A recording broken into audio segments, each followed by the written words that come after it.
Imagine waking up in the bustling city of Rome around the 1st century BCE. The sound of cartwheels creaking along the cobblestone streets filters through your open window, and the smell of freshly baked bread wafts from a nearby bakery. As you stretch on your straw-stuffed mattress, you might wonder what the life of an ordinary Roman looked like, especially when it came to marriage and relationships. While love, affection, and companionship may have played a role in some unions, marriage in ancient Rome was far more about alliances, family, honor, and property than about romance. In Rome, the idea of divorce existed, but it was entirely controlled by men. Roman society was built upon the concept of the legal and social authority vested in the male head of the household. This man, usually the eldest living male of a family, wielded near absolute power over everyone under his roof, from his wife and children to slaves. Even adult sons could be dismissed or punished at his whim. When it came to marriage, this dynamic extended naturally into the power to dissolve the union. Divorce in ancient Rome was shockingly easy for men. There were no lengthy court battles or complicated paperwork. A husband could simply declare, "Tuas restibia betor," and the marriage was legally over. No reason had to be given. A man could dismiss his wife for something as trivial as failing to bear a son, not managing the household to his satisfaction, or even for being too talkative in public. In the early republic, divorce was rare because marriages were arranged with political alliances in mind. To end, one could disrupt powerful family ties. But as time passed, especially during the late Republic and early Empire, divorce became more common among the upper classes because of changing social attitudes and the sheer number of political marriages that were arranged and rearranged, like pieces on a chessboard. For women, however, the situation was entirely different. A Roman wife had no legal right to divorce her husband unless her father or male guardian intervened. Even in situations of cruelty or neglect, she couldn't simply leave. Her life and reputation were tied to the marriage. A divorced woman, depending on the circumstances, might find herself cast out from both her husband's home and her own family, left to rely on a small portion of her dowry if she was lucky. For many Roman women, this meant facing poverty or being forced into another politically motivated marriage. To understand why divorce was so one-sided, you need to look at how Roman marriage worked. There were two main forms of marriage: kamanu and sine manu. In kamanu, a wife passed completely under her husband's legal control, almost as if she became part of his property. She no longer belonged to her father's household, but instead to her husband's. In this type of marriage, a divorce required the approval of the husband and his family. A woman had virtually no legal standing. On the other hand, sine manu marriages became more popular over time. In these, a wife technically remained under the legal authority of her father rather than her husband, which gave her slightly more protection. If her husband divorced her, she could at least return to her father's home with her dowry. Still, even in sine manu unions, men held the upper hand. It was socially unthinkable for a woman to initiate a separation unless she had the direct support of her family, which was rare. Marriage itself was less about companionship and more about the consolidation of wealth, power, and influence. Families exchanged daughters as part of broader strategies to secure political alliances or increase their standing in society. A wife's primary duty was to produce legitimate heirs and manage the domestic side of the household, which included supervising servants, weaving, and ensuring the family's honor. If a wife failed in these duties or simply didn't please her husband, she often replaced by someone younger or from a family with better political connections. Interestingly, while Roman men had almost unlimited freedom to divorce, they were also expected to justify their actions to their peers. Divorce wasn't scandalous by itself, but a man who repeatedly divorced wives without good cause could be criticized as reckless or untrustworthy. In fact, the Roman historian Plutarch recorded the story of a man who divorced his wife without any clear reason. When pressed to explain himself, he allegedly pointed to his worn-out shoe and said, "This shoe is new and well made, but none of you know where it pinches me." The point was that even if a wife looked perfect to outsiders, A husband could still find fault with her, but divorce wasn't only a matter of personal relationships, it was deeply entangled with property. A dowry, which was the money or goods a bride's family gave to the groom's household, often became a source of tension. If a husband divorced his wife, he was generally required to return the dowry. This financial strain sometimes made men hesitate to end a marriage, unless they were confident they could afford the loss. Wealthy families, on the other hand, sometimes manipulated dowry arrangements as a way to keep power or influence tied to their lineage. The practice of divorce also revealed a double standard in Roman morality. While a wife was expected to remain absolutely faithful, a husband could have affairs with slaves or prostitutes without facing much backlash. Adultery laws, especially under Emperor Augustus, punished women harshly for infidelity, while largely ignoring the behavior of men. A husband could even use a wife as alleged adultery as grounds for an immediate divorce and legal disgrace, which might leave her socially ruined for life. Yet, despite the harshness of the system, there are glimpses of Roman women pushing back against these societal norms. Some wealthy women, particularly during the imperial period, gained enough independence to exert more control over their lives. If they came from powerful families, they could demand better treatment, negotiate the terms of their dowry, or even remarry multiple times to strengthen family alliances. A few, like Julia the Elder, became infamous for their defiance of traditional marital expectations. You might be surprised to learn that Rome was far ahead of many ancient societies in even having a legal framework for divorce.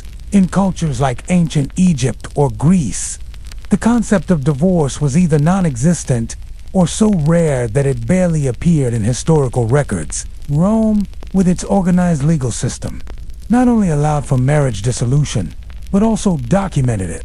This is why we know so much about the practice today. But what did divorce mean for the average Roman citizen, especially those outside the elite classes? For poorer Romans, marriage was still a social contract, but it often lacked the rigid structure of aristocratic unions. Some lower-class couples might not have had formal marriage ceremonies at all, living in what was called contubernum, an informal partnership that could be dissolved with little fuss. Divorce, in these cases, was simply a matter of one partner leaving, with few legal consequences. The contrast between the lives of wealthy Roman women and their poorer counterparts highlights the complexity of Roman society. For some, marriage and divorce were political tools. For others, they were deeply personal struggles for survival and respect. As you imagine walking through the Forum, where senators debated laws that would never directly affect the lives of common people, you might wonder, how did ordinary women feel about these rules? Did they quietly accept their lack of power in marriage? Or did they harbor resentment toward a system that treated them as pawns in family politics? Were there whispered conversations among Roman wives, sharing stories of injustice and longing for a life where they had more control? To understand the deeper roots of Roman divorce, you have to step into the mind of a Roman man and consider the values that guided his life. Roman society was obsessed with the idea of mos maiorum, the customs of the ancestors. This set of unwritten rules emphasized family honor, respect for traditions, and loyalty to the Roman state. Every action, including marriage and divorce, was seen as part of a broader duty to preserve the integrity of the family line and the social order. A Roman man did not just marry for love. The love did occasionally blossom in these arranged unions. He married to produce legitimate heirs, expand his wealth through dowries, and strengthen his political network. Divorce, therefore, wasn't merely a personal choice, but often a strategic move. If a marriage no longer served its purpose, or if a better alliance could be formed, ending the relationship was simply a matter of practicality. This attitude is reflected in the ease with which men could dismiss their wives. Unlike today, where divorce often involves long negotiations over property, custody, and legal rights, a Roman divorce could be as simple as a spoken declaration in front of witnesses. A man could send a messenger to his wife's home with a statement, "Tuas rest, be abeto. Take your things and keep them."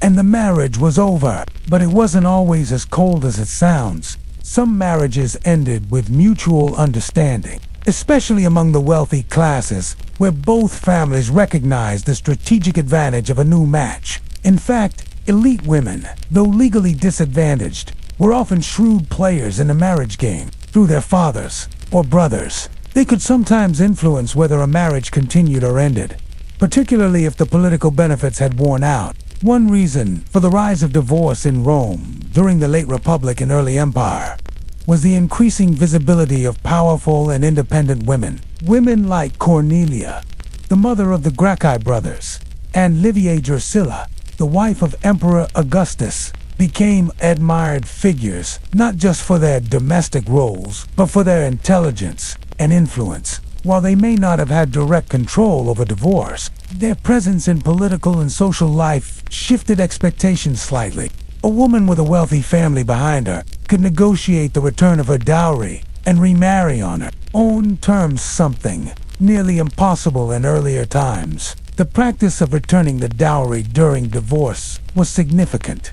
A dowry wasn't just a gift. It was a financial safeguard for the wife and a demonstration of her family's wealth. If the marriage ended, the husband had to return this dowry, which could be substantial. For wealthy Romans, dowries could include estates, slaves, or large sums of money. This financial burden often discouraged frivolous divorces among the aristocracy, but it didn't eliminate them. There are records of some men marrying and divorcing multiple times, treating marriage as a tool of social maneuvering rather than a lifelong bond. The famous Roman statesman Cato the Elder was known for his strict moral code, yet even he saw marriage in practical terms. He once argued that a wife should be treated like a farm, tool valuable and necessary, but replaceable if worn out or unfit for purpose.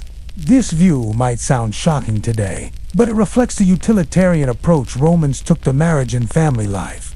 The legal aspects of divorce were closely tied to inheritance laws. Roman men were obsessed with ensuring that their wealth passed down to legitimate heirs. A wife who failed to produce children, especially sons, might be dismissed, not because her husband disliked her, but because she posed a threat to the continuity of his family name and property. Divorce, in such cases, was not just a personal decision but a legal safeguard. Adultery, particularly on the part of the wife, was one of the few socially acceptable reasons for a man to justify divorce. Under Emperor Augustus, adultery was criminalized, and a woman found guilty could face severe punishment, including loss of her dowry and social disgrace. Men, however, were largely exempt from such scrutiny. A husband could maintain mistresses or visit prostitutes without any fear of legal repercussions. This double standard reveals how heavily the burden of maintaining marital honor rested on women's shoulders.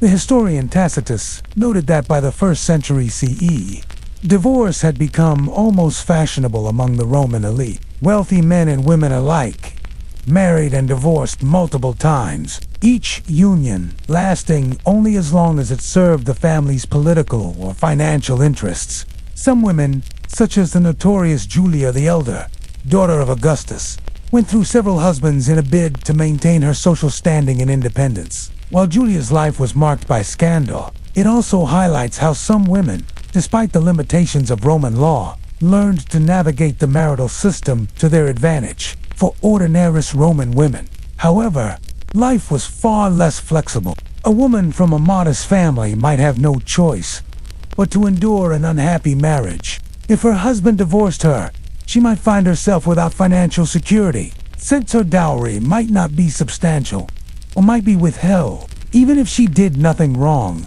the stigma of being divorced often made it harder to remarry, particularly if she was older or had children. This harsh reality was compounded by the lack of legal rights for women. Unlike in modern times, Roman women could not own property independently of their male guardians. Even wealthy women were technically under the guardianship of male relatives. This meant that their future after divorce was largely determined by the goodwill or lack thereof of the men in their families. And yet, despite these obstacles, Roman society was not without its softer moments.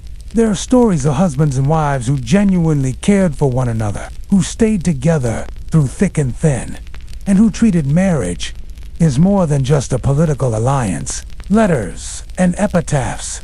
From the period reveal couples expressing affection, gratitude, and deep bonds of partnership. For every cold, calculated divorce among the upper classes, there were likely countless quiet marriages that lasted until death, unremarkable but steady. Still, the question remains, how did Roman women cope with such an imbalanced system? Did they find ways to subtly resist or influence their circumstances? Some historians suggest that women used social networks, family ties, and even religious roles to carve out small areas of autonomy. For instance, becoming a Vestal Virgin, though a rare and extreme path that granted a woman immense respect and independence, free from the constraints of marriage altogether. Others became patrons of the arts, philosophers, or business owners, using whatever wealth or connections they had to maintain a semblance of control over their lives. If you were a woman in Rome,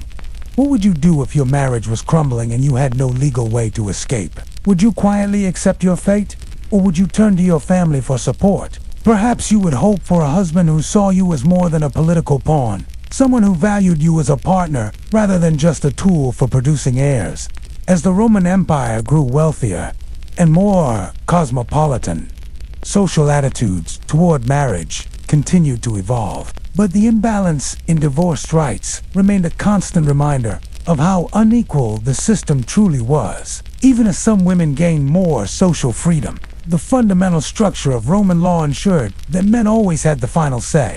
As the Roman Empire entered its imperial phase, divorce became not just a matter of family politics, but also a reflection of broader cultural changes. Rome was no longer a small republic bound tightly by the traditions of the most modern. By the time of Augustus and the Julio, wealth and power had reached levels that allowed for personal indulgence and social experimentation. Marriage, which had once been a deeply conservative institution, was now subject to the shifting priorities of Rome's elite. Divorce, once rare and seen as scandalous, had become almost routine in certain circles. Take, for example, the infamous marital history of Emperor Augustus' daughter, Julia the Elder.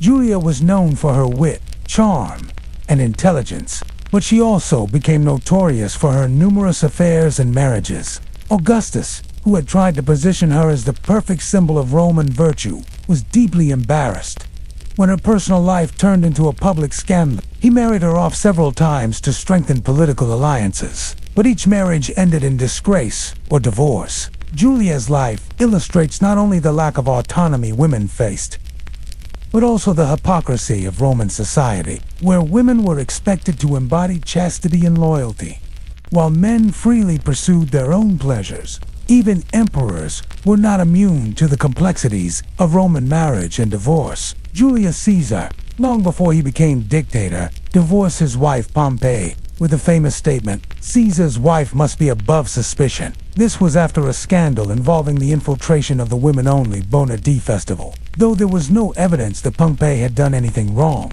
Caesar's reasoning shows how much the reputation of a Roman man depended on the perceived purity and conduct of his wife. A single rumor, whether true or not, could justify the end of a marriage. Divorce wasn't always initiated for scandal or personal reasons. It could also be a calculated political move. Consider how marriage alliances among the Roman elite were often tied to the Senate, the military, or financial partnerships. A senator might divorce his wife and marry another woman simply to secure the backing of a powerful family. These alliances were like shifting political sands. What was advantageous today could become a liability tomorrow. A divorce was not seen as a personal failure, but as a necessary adjustment in the ever-changing game of Roman politics. However, for ordinary Roman citizens, the story was far less glamorous. A farmer's wife in the countryside, living in a modest villa, might find her marriage to be the cornerstone of her survival. Divorce, while legally possible, would leave her vulnerable, especially if she lacked a substantial dowry or if her father had passed away. Rural marriages were typically more stable, not because of love necessarily, but because both partners relied on each other to run the household and farm. A husband could still dismiss his wife if he chose, but economic necessity often kept couples together. Another key factor in Roman divorce was the issue of children. In a society where mortality rates were high, producing healthy heirs was crucial. A wife who failed to bear children, particularly sons, was often blamed even though medical knowledge was primitive, and infertility could have just as easily been the man's issue. Divorce in such cases was not just a rejection of the wife, but a statement that the family line had to continue at all costs. It wasn't unusual for men to remarry several times in hopes of producing a surviving heir. While women had little choice but to accept their fate, we also see evidence of the emotional toll of divorce in surviving Roman letters and inscriptions on tombs often celebrated the loyalty of wives who had stood by their husbands, with phrases like univira, meaning one man, woman, used as a mark of honor. A divorced woman, by contrast, could be stigmatized as unstable or unlucky. Even if the divorce was not her fault, it is worth imagining how these social pressures must have weighed on women who found themselves cast out of a marriage through no fault of their own. The legal framework surrounding divorce continued to evolve during the empire. Augustus introduced moral legislation, such as the Lex Julia de Maritandis, Ordinibus and Lex Papia, which encouraged marriage and penalized celibacy and childlessness among the elite. These laws were designed to boost population growth and strengthen traditional family values, but they also created additional pressures within marriages. Couples who failed to meet certain expectations risked losing inheritance rights or facing other penalties, which in turn could push some men to divorce wives they deemed unsuitable for producing heirs. Interestingly, by the later empire, some changes in social attitudes began to appear. Christian influence, particularly from the 3rd century onward, began to shift how marriage and divorce were viewed. Christianity promoted the idea of marriage as a sacred, lifelong bond, discouraging divorce, except in extreme cases. While Roman law still permitted easy divorces for men, the growing Christian presence in Rome's cultural and legal landscape began to challenge the old norms. By the time of Constantine, Christian values started creeping into family law, laying the groundwork for more restrictive divorce practices in the centuries to come. Yet, for all the changes in politics, law, and religion, the reality for Roman women remained largely the same throughout the classical period. They were at the mercy of a system designed to serve men. Even in the wealthiest households were women like Livia Drusilla or Agrippina. The younger wielded influence.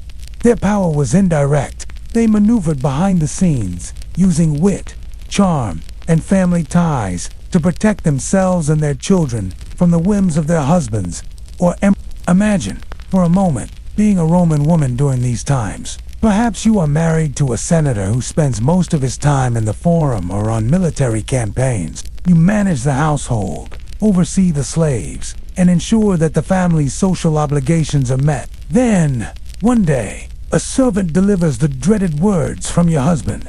To us, Res Tibia, your belongings are packed, your dowry is counted, and your place in society shifts in an instant.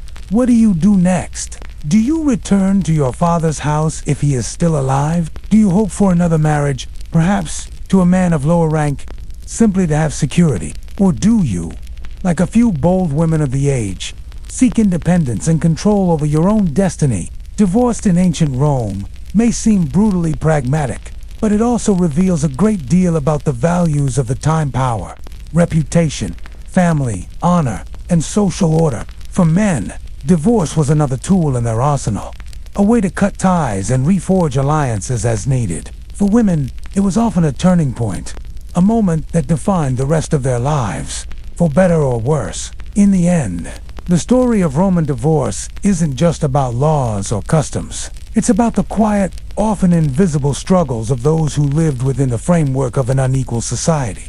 It is about the women who endured, adapted, or resisted, and the men who balanced their personal desires with the expectations of a demanding culture. Would Rome's society have been different if women had the same right to divorce as men? Would marriage have been more equitable? Or would it have simply shifted the balance of power in another direction? These are questions we can only speculate on, but they linger as we reflect on the silent voices of Roman women who lived under the shadow of paterfamilias, yet found ways to endure. In a world that was rarely fair, close your eyes and imagine yourself standing in a Roman atrium, the heart of a household, where shafts of sunlight fall through the open roof onto a pool of water below. Slaves move silently around you, carrying trays of bread and olives. A woman, draped in a simple yet elegant stola, supervises the morning chores with quiet authority. She may appear to run this household, but under Roman law, she has very little true autonomy. This image, both serene and deceiving, captures the essence of a Roman woman's role in marriage, always central, yet rarely in control. For most of Roman history, a woman was not seen as an independent individual, but as a link in the chain of family alliances. From the moment she was born, her life was carefully orchestrated by the men around her. Her father, or paterfamilias, controlled her future, arranging a marriage that would serve the family's economic or political ambitions. Love or personal choice was almost irrelevant. Marriages were strategic partnerships meant to consolidate wealth, strengthen ties with other families, or climb the social ladder. When a Roman woman married, the question was not whether she was a partner or property, but rather to what degree she was absorbed into her husband's household. In early Rome, marriages were most commonly meeting with hand. This form of marriage transferred the woman entirely from the authority of her father to that of her husband legally. She became part of her husband's family as if she were his daughter. She could no longer inherit from her father's estate, and everything she owned or produced now belonged to her husband. In this sense, she was treated almost like property, valuable, but not independent. However, over time, especially by the late Republic and early Empire, sine manu marriages became far more common. In these arrangements, a woman remained legally tied to her father's household, even though she lived with her husband. This gave her family more control over her dowry and allowed her to retain some legal rights, a husband and a sign. Manu marriage could not dispose of her property as freely, and if the marriage ended in divorce, she could return to her father's home with her dowry intact. Still, even in sign manu marriages, the idea of women as partners in the modern sense is misleading. Roman society was deeply patriarchal. A woman's primary duties were to maintain the household, oversee the slaves, and produce children, especially sons, while men could participate in public life, politics, and military affairs. Women were expected to remain in the domestic sphere. Their work, though essential, was often invisible to the larger society. Yet, Roman women were not powerless. Within the home, a capable wife could wield considerable influence, especially if her husband was frequently away at war or business. Wealthy women often managed estates, arranged marriages for their children, and handled the household finances. Letters from the period suggest that some wives acted as trusted advisors to their husbands, offering opinions on political or economic matters. The poet Juvenal, known for his biting satire, even mocked the idea of wives who were too clever or too educated, suggesting that some women of the elite were stepping beyond traditional boundaries.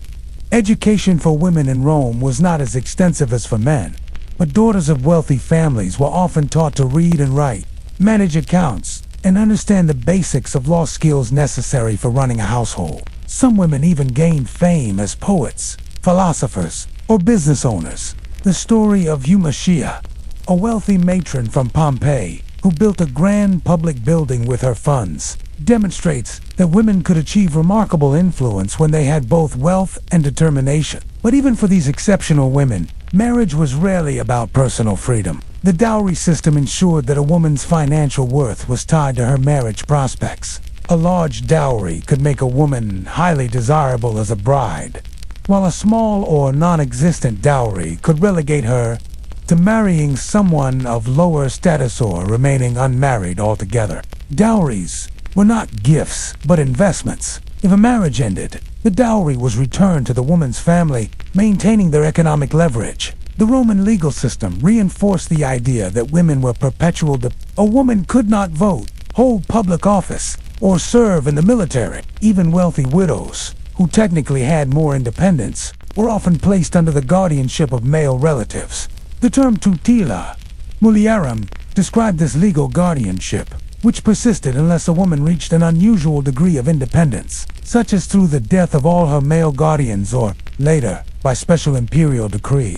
Religion also played a role in shaping the perception of women within marriage. Roman religion emphasized the sacredness of the family and the household gods, known as the dowries. A woman's role in maintaining these religious rituals, offering prayers, keeping the hearth burning, and ensuring the family's piety was considered vital. In this sense, she was not merely property, but a custodian of her family's spiritual well-being. However, this respect was conditional. A woman who failed to uphold her duties could face severe consequences, including divorce or public shaming. Marriage ceremonies themselves reflected this balance of respect and control. In a traditional Roman wedding, the bride was dressed in a bright orange veil and led to her husband's house in a symbolic procession. The ceremony often included the clasping of hands, representing the joining of families.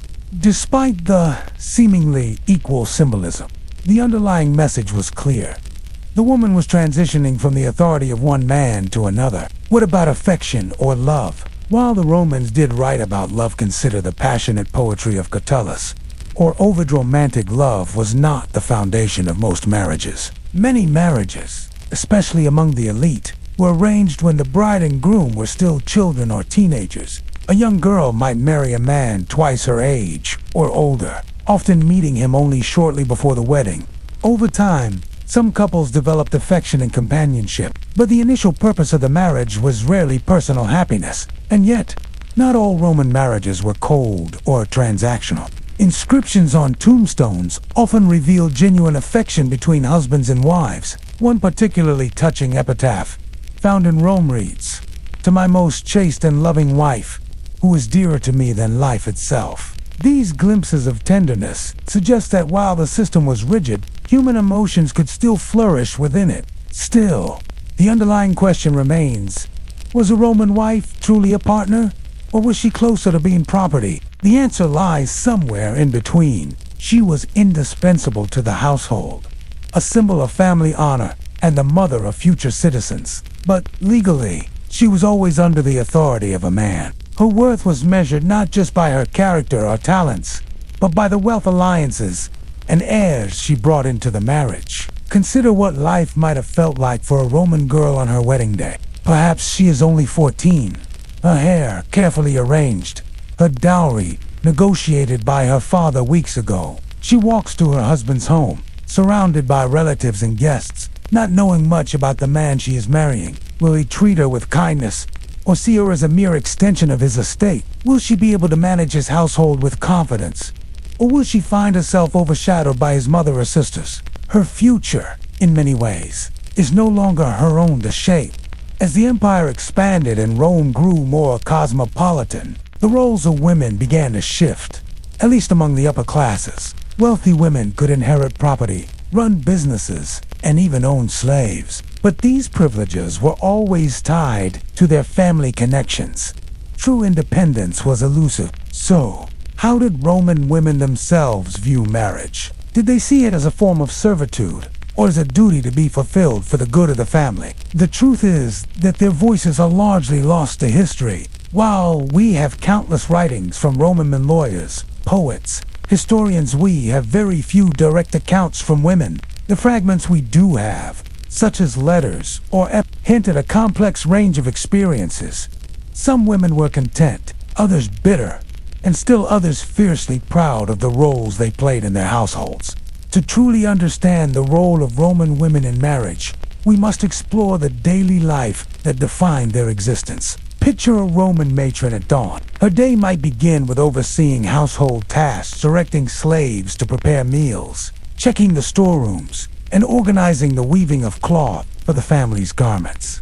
While her husband might head to the forum to discuss politics or law, her world revolved around maintaining the stability of the home, ensuring its reputation, and safeguarding the family's legacy. The matrona, as the Romans called a married woman of respectable status, was expected to be the moral center of the household. She was to be modest, virtuous, and loyal. Writers like Livy often idealized women of the early republic as paragons of simplicity and fidelity. contrasting them with the more decadent women of later generations. In this narrative, women were praised when they were silent, obedient, and industrious. The philosopher and statesman Cicero, for example, remarked that a good wife should be the guardian of the home rather than the center of attention in public life. Yet, the reality was more complicated. Women's influence, though subtle, was often profound. A capable wife could shape her husband's decisions, manage family finances,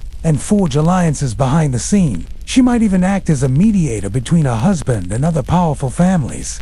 For instance, during the late Republic, women from aristocratic families played critical roles in navigating the turbulent political environment, even if they did so indirectly. Cornelia, the mother of the Gracchi brothers, was celebrated not only for her maternal dedication, but also for her intellect and the political network she maintained after her husband's death. While the law often treated women as legal minors, cultural attitudes toward them were evolving. The spread of signed manu marriages gave women slightly more independence, particularly when it came to managing their dowries. A wife in such a marriage retained ties to her natal family, meaning her dowry was safeguarded and could be reclaimed in the event of divorce. This financial leverage, while still controlled by male relatives, gave some women a degree of protection.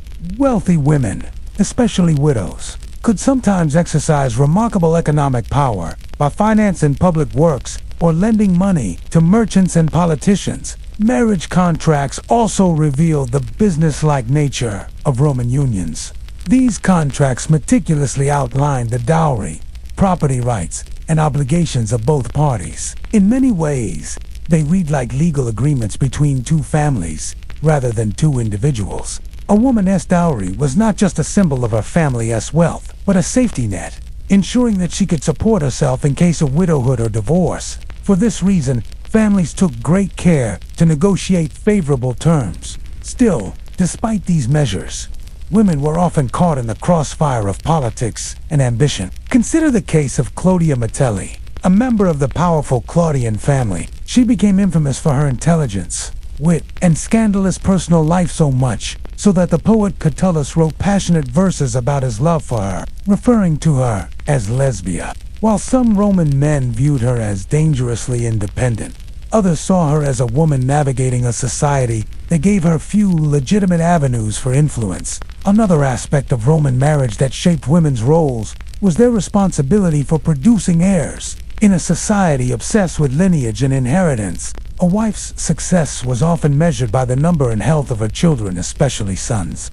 A woman who failed to bear children could face not just personal disappointment, but also social stigma or divorce. In extreme cases, husbands might divorce their wives solely for failing to produce a male heir, regardless of whether infertility was actually the woman's issue. Motherhood was considered a woman's highest duty, but it was not without risks. Childbirth in ancient Rome was dangerous, with high rates of maternal and infant mortality. A wife who successfully bore multiple children was celebrated, but she also endured immense physical and emotional strain. The poet Sulpicia, one of the few known female poets of the time, hinted at the heavy expectations placed upon women, though much of her work has been lost. For women of the elite classes, there was also the challenge of maintaining a household that was both prosperous and socially respectable. Wealthy matrons were expected to host banquets, manage slaves, and ensure that the family's reputation remained untarnished. Any hint of scandal, such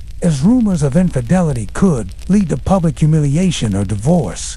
Men could use accusations of adultery as a legal weapon, often without much evidence, and the consequences for women were severe. Adultery laws, particularly those enacted by Augustus, made the double standard even clearer. While men were free to engage in relationships with slaves or prostitutes, women were punished harshly for similar behavior. A wife accused of adultery could be forced to forfeit her dowry, exiled, or even killed in rare cases, depending on the circumstances. This legal imbalance reinforced the idea that a woman's worth was tied to her chastity and loyalty, while men were judged by their public achievements and power.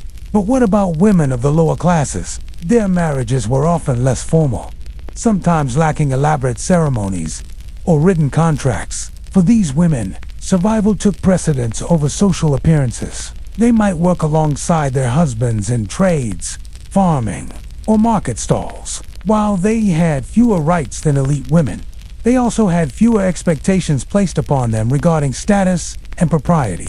Divorce was simpler among the poor, but the consequences could be harsher, leaving a woman without financial support or protection. One might wonder whether Roman women viewed marriage as oppressive, or simply as part of the natural order of life. It's likely that attitudes varied widely depending on personal circumstances. A wealthy matron with a generous dowry might enjoy relative comfort and influence, while a poor woman might see marriage as a matter of survival rather than choice. What united these experiences, however, was the constant negotiation of power within a male-dominated society. Religion again played a symbolic role in this dynamic. In Roman mythology, female figures like Juno were both revered and feared. Juno was seen as a protector of married women, but also as a figure of jealousy and wrath. This duality reflected the way Roman society both honored and constrained women, praising their roles as wives and mothers while limiting their freedom. Imagine being a young Roman bride in the household of an ambitious senator. You wake each day surrounded by marble walls and the murmur of slaves. Your life seems privileged compared to that of a common woman, yet every decision about your future, where you live, how you dress, whom you host, rests in the hands of your husband and his family. Would you feel like a respected partner or a well-kept possession? To truly understand the role of Roman women in marriage, we must explore the daily life that defined their existence. Picture a Roman matron at dawn. Her day might begin with overseeing household tasks, directing slaves to prepare meals, checking the storerooms, and organizing the weaving of cloth for the family's garments. While her husband might head to the forum to discuss politics or law, her world revolved around maintaining the stability of the home, ensuring its reputation, and safeguarding the family's legacy. The matrona, as the Romans called a married woman of respectable status, was expected to be the moral center of the household. She was to be modest, virtuous, and loyal. Writers like Livy often idealized women of the early republic as paragons of simplicity and fidelity, contrasting them with the more decadent women of later generations. In this narrative, women were praised when they were silent, obedient, and industrious. The philosopher and statesman Cicero, for example, remarked that a good wife should be the guardian of the home rather than the center of attention in public life. Yet, the reality was more complicated. Women's influence, though subtle, was often profound. A capable wife could shape her husband's decisions, manage family finances, and forge alliances behind the scene. She might even act as a mediator between her husband and other powerful families. For instance, during the late Republic, women from aristocratic families played critical roles in navigating the turbulent political environment, even if they did so indirectly. Cornelia, the mother of the Gracchi brothers, was celebrated not only for her maternal dedication, but also for her intellect and the political network she maintained after her husband's death. While the law often treated women as legal minors, cultural attitudes toward them were evolving. The spread of signed manu marriages gave women slightly more independence, particularly when it came to managing their dowries. A wife in such a marriage retained ties to her natal family, meaning her dowry was safeguarded and could be reclaimed in the event of divorce. This financial leverage, while still controlled by male relatives, gave some women a degree of protection. Wealthy women, especially widows, could sometimes exercise remarkable economic power by financing public works or lending money to merchants and politicians. Marriage contracts also revealed the business-like nature of Roman unions. These contracts meticulously outlined the dowry, property rights, and obligations of both parties. In many ways, they read like legal agreements between two families rather than two individuals. A woman's dowry was not just a symbol of her family's wealth, but a safety net, ensuring that she could support herself in case of widowhood or divorce. For this reason, families took great care to negotiate favorable terms. Still, despite these measures, women were often caught in the crossfire of politics and ambition. Consider the case of Clodia Metelli, A member of the powerful Claudian family, she became infamous for her intelligence, wit, and scandalous personal life, so much so that the poet Catullus wrote passionate verses about his love for her, referring to her as Lesbia. While some Roman men viewed her as dangerously independent, others saw her as a woman navigating a society that gave her few legitimate avenues for influence. Another aspect of Roman marriage that shaped women's roles was their responsibility for producing heirs. In a society obsessed with lineage and inheritance, a wife's success was often measured by the number and health of her children, especially sons. A woman who failed to bear children could face not just personal disappointment, but also social stigma or divorce. In extreme cases, husbands might divorce their wives solely for failing to produce a male heir, regardless of whether infertility was actually the woman's issue. Motherhood was considered a woman's highest duty, but it was not without risks. Childbirth in ancient Rome was dangerous, with high rates of maternal and infant mortality.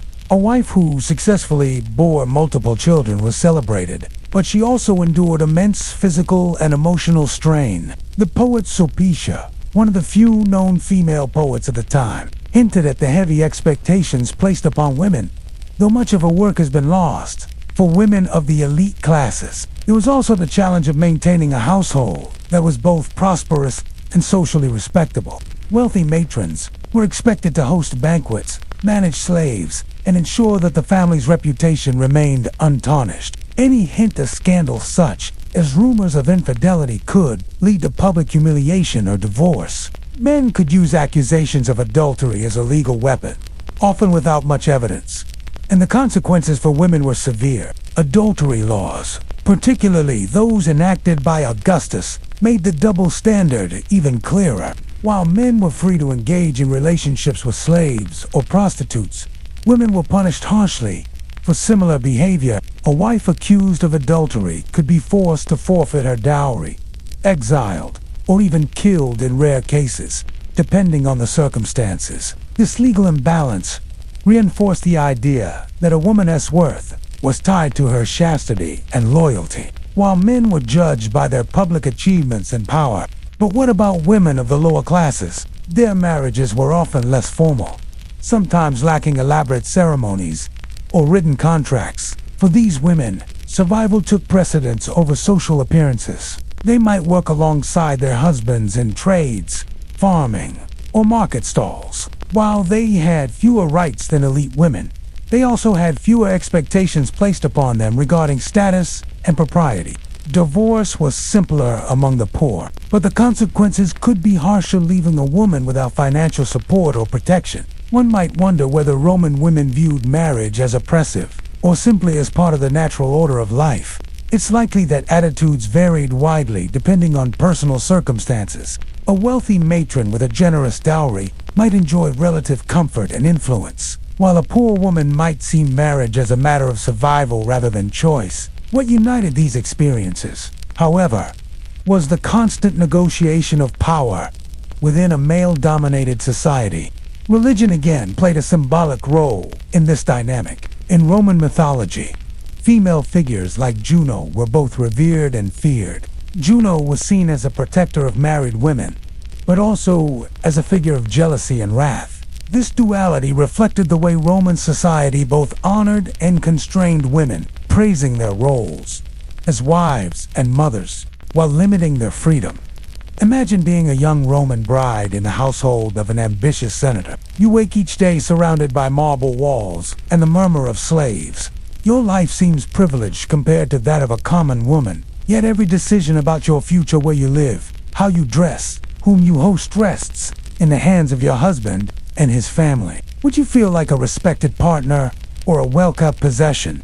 Picture the bustling forum of Rome merchants calling out prices, senators in their white togas debating politics, and ordinary citizens moving through the chaos of the city. Somewhere nearby, in a quieter part of town, a scribe carefully writes on a wax tablet, recording the details of a marriage contract. This document, though simple in appearance, will determine the financial and social fate of a young Roman woman. For in ancient Rome, marriage was not just about two people coming together. It was a legal and economic alliance underpinned by one of the most critical elements of Roman society: the dowry. The dowry was far more than a gift or a token of goodwill. It was a structured financial arrangement negotiated between the bride's family and the groom's household. In many ways, it was the backbone of Roman marriage, determining not only the stability of the union, but also the outcomes if it were to end in divorce.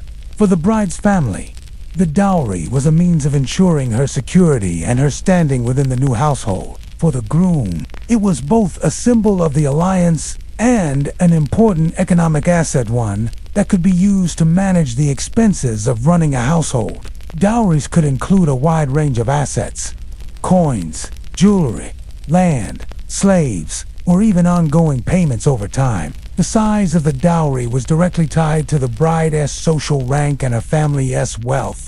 A wealthy senator's daughter might bring an estate and a small army of household slaves as part of her dowry, while the daughter of a modest tradesman might bring only a small sum of money or a few household goods, regardless of size. However, the dowry represented a tangible connection between two families, and its terms were carefully recorded to avoid future disputes. The dowry was also critical in cases of divorce. Under Roman law, if a marriage ended, the husband was typically required to return the dowry to the wife's family. This practice served as a form of financial protection for the woman, ensuring she would not be left destitute. However, the husband could deduct certain expenses as the cost of raising children from the amount returned. These deductions often led to legal conflicts, with families disputing the exact value of what was owed. In wealthier families, dowry disputes could escalate into bitter feuds that damaged political alliances and personal reputations. Interestingly,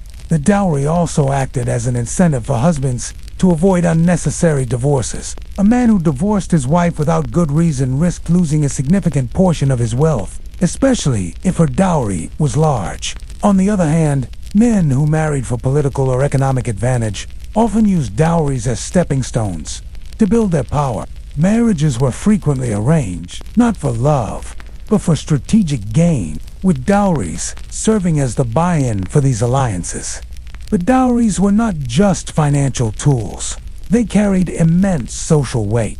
A woman's dowry reflected her family's status, and a large dowry could elevate her standing within her husband's household. Conversely, a small or insufficient dowry could mark her as less desirable, limiting her influence and potentially subjecting her to poorer treatment. In many ways, the dowry was a silent measure of a woman's societia, reflection of how valuable her family considered her and how much they were willing to invest in her future. The legal contracts surrounding marriage and dowries were surprisingly sophisticated. Roman law recognized the need for clear agreements between families, especially when large sums of money or property were involved. Marriage contracts often included clauses specifying how the dowry would be managed, what would happen in the event of divorce, and even the responsibilities of the wife within the household. While these contracts could not guarantee happiness, they were designed to minimize disputes and ensure that both families had a vested interest in maintaining the union.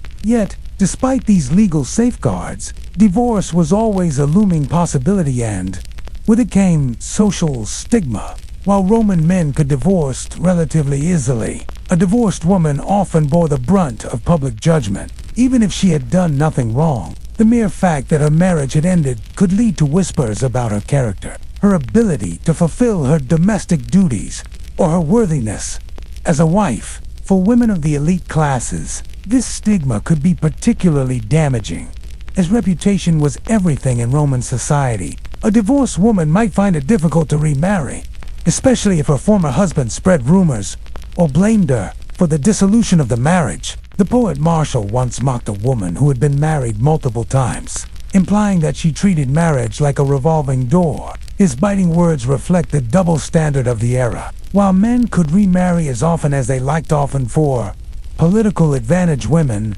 who had multiple marriages were often viewed as unstable or morally suspect. Even the return of the dowry could not erase the social marks left by divorce. Dowry disputes also highlight another dimension of Roman marriage: the power struggle between the wife's family and her husband. The return of a dowry upon divorce was not always guaranteed. Husbands might delay repayment, deduct excessive expenses, or even refuse to return the dowry altogether. In such cases, the woman's father or male relatives would have to bring the matter to court, turning what was once a familial alliance into an adversarial legal battle. These conflicts were not just about money, they were about honor, reputation, and the delicate balance of power between prominent families.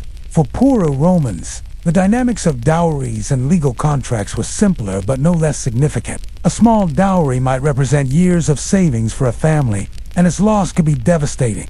In lower-class marriages, dowries were often limited to household items or modest amounts of cash, but even these could make the difference between survival and poverty after a divorce. Without wealthy relatives to advocate for them, women from these backgrounds were especially vulnerable. Consider, for a moment, what it might have felt like to be a young Roman bride as her dowry was negotiated.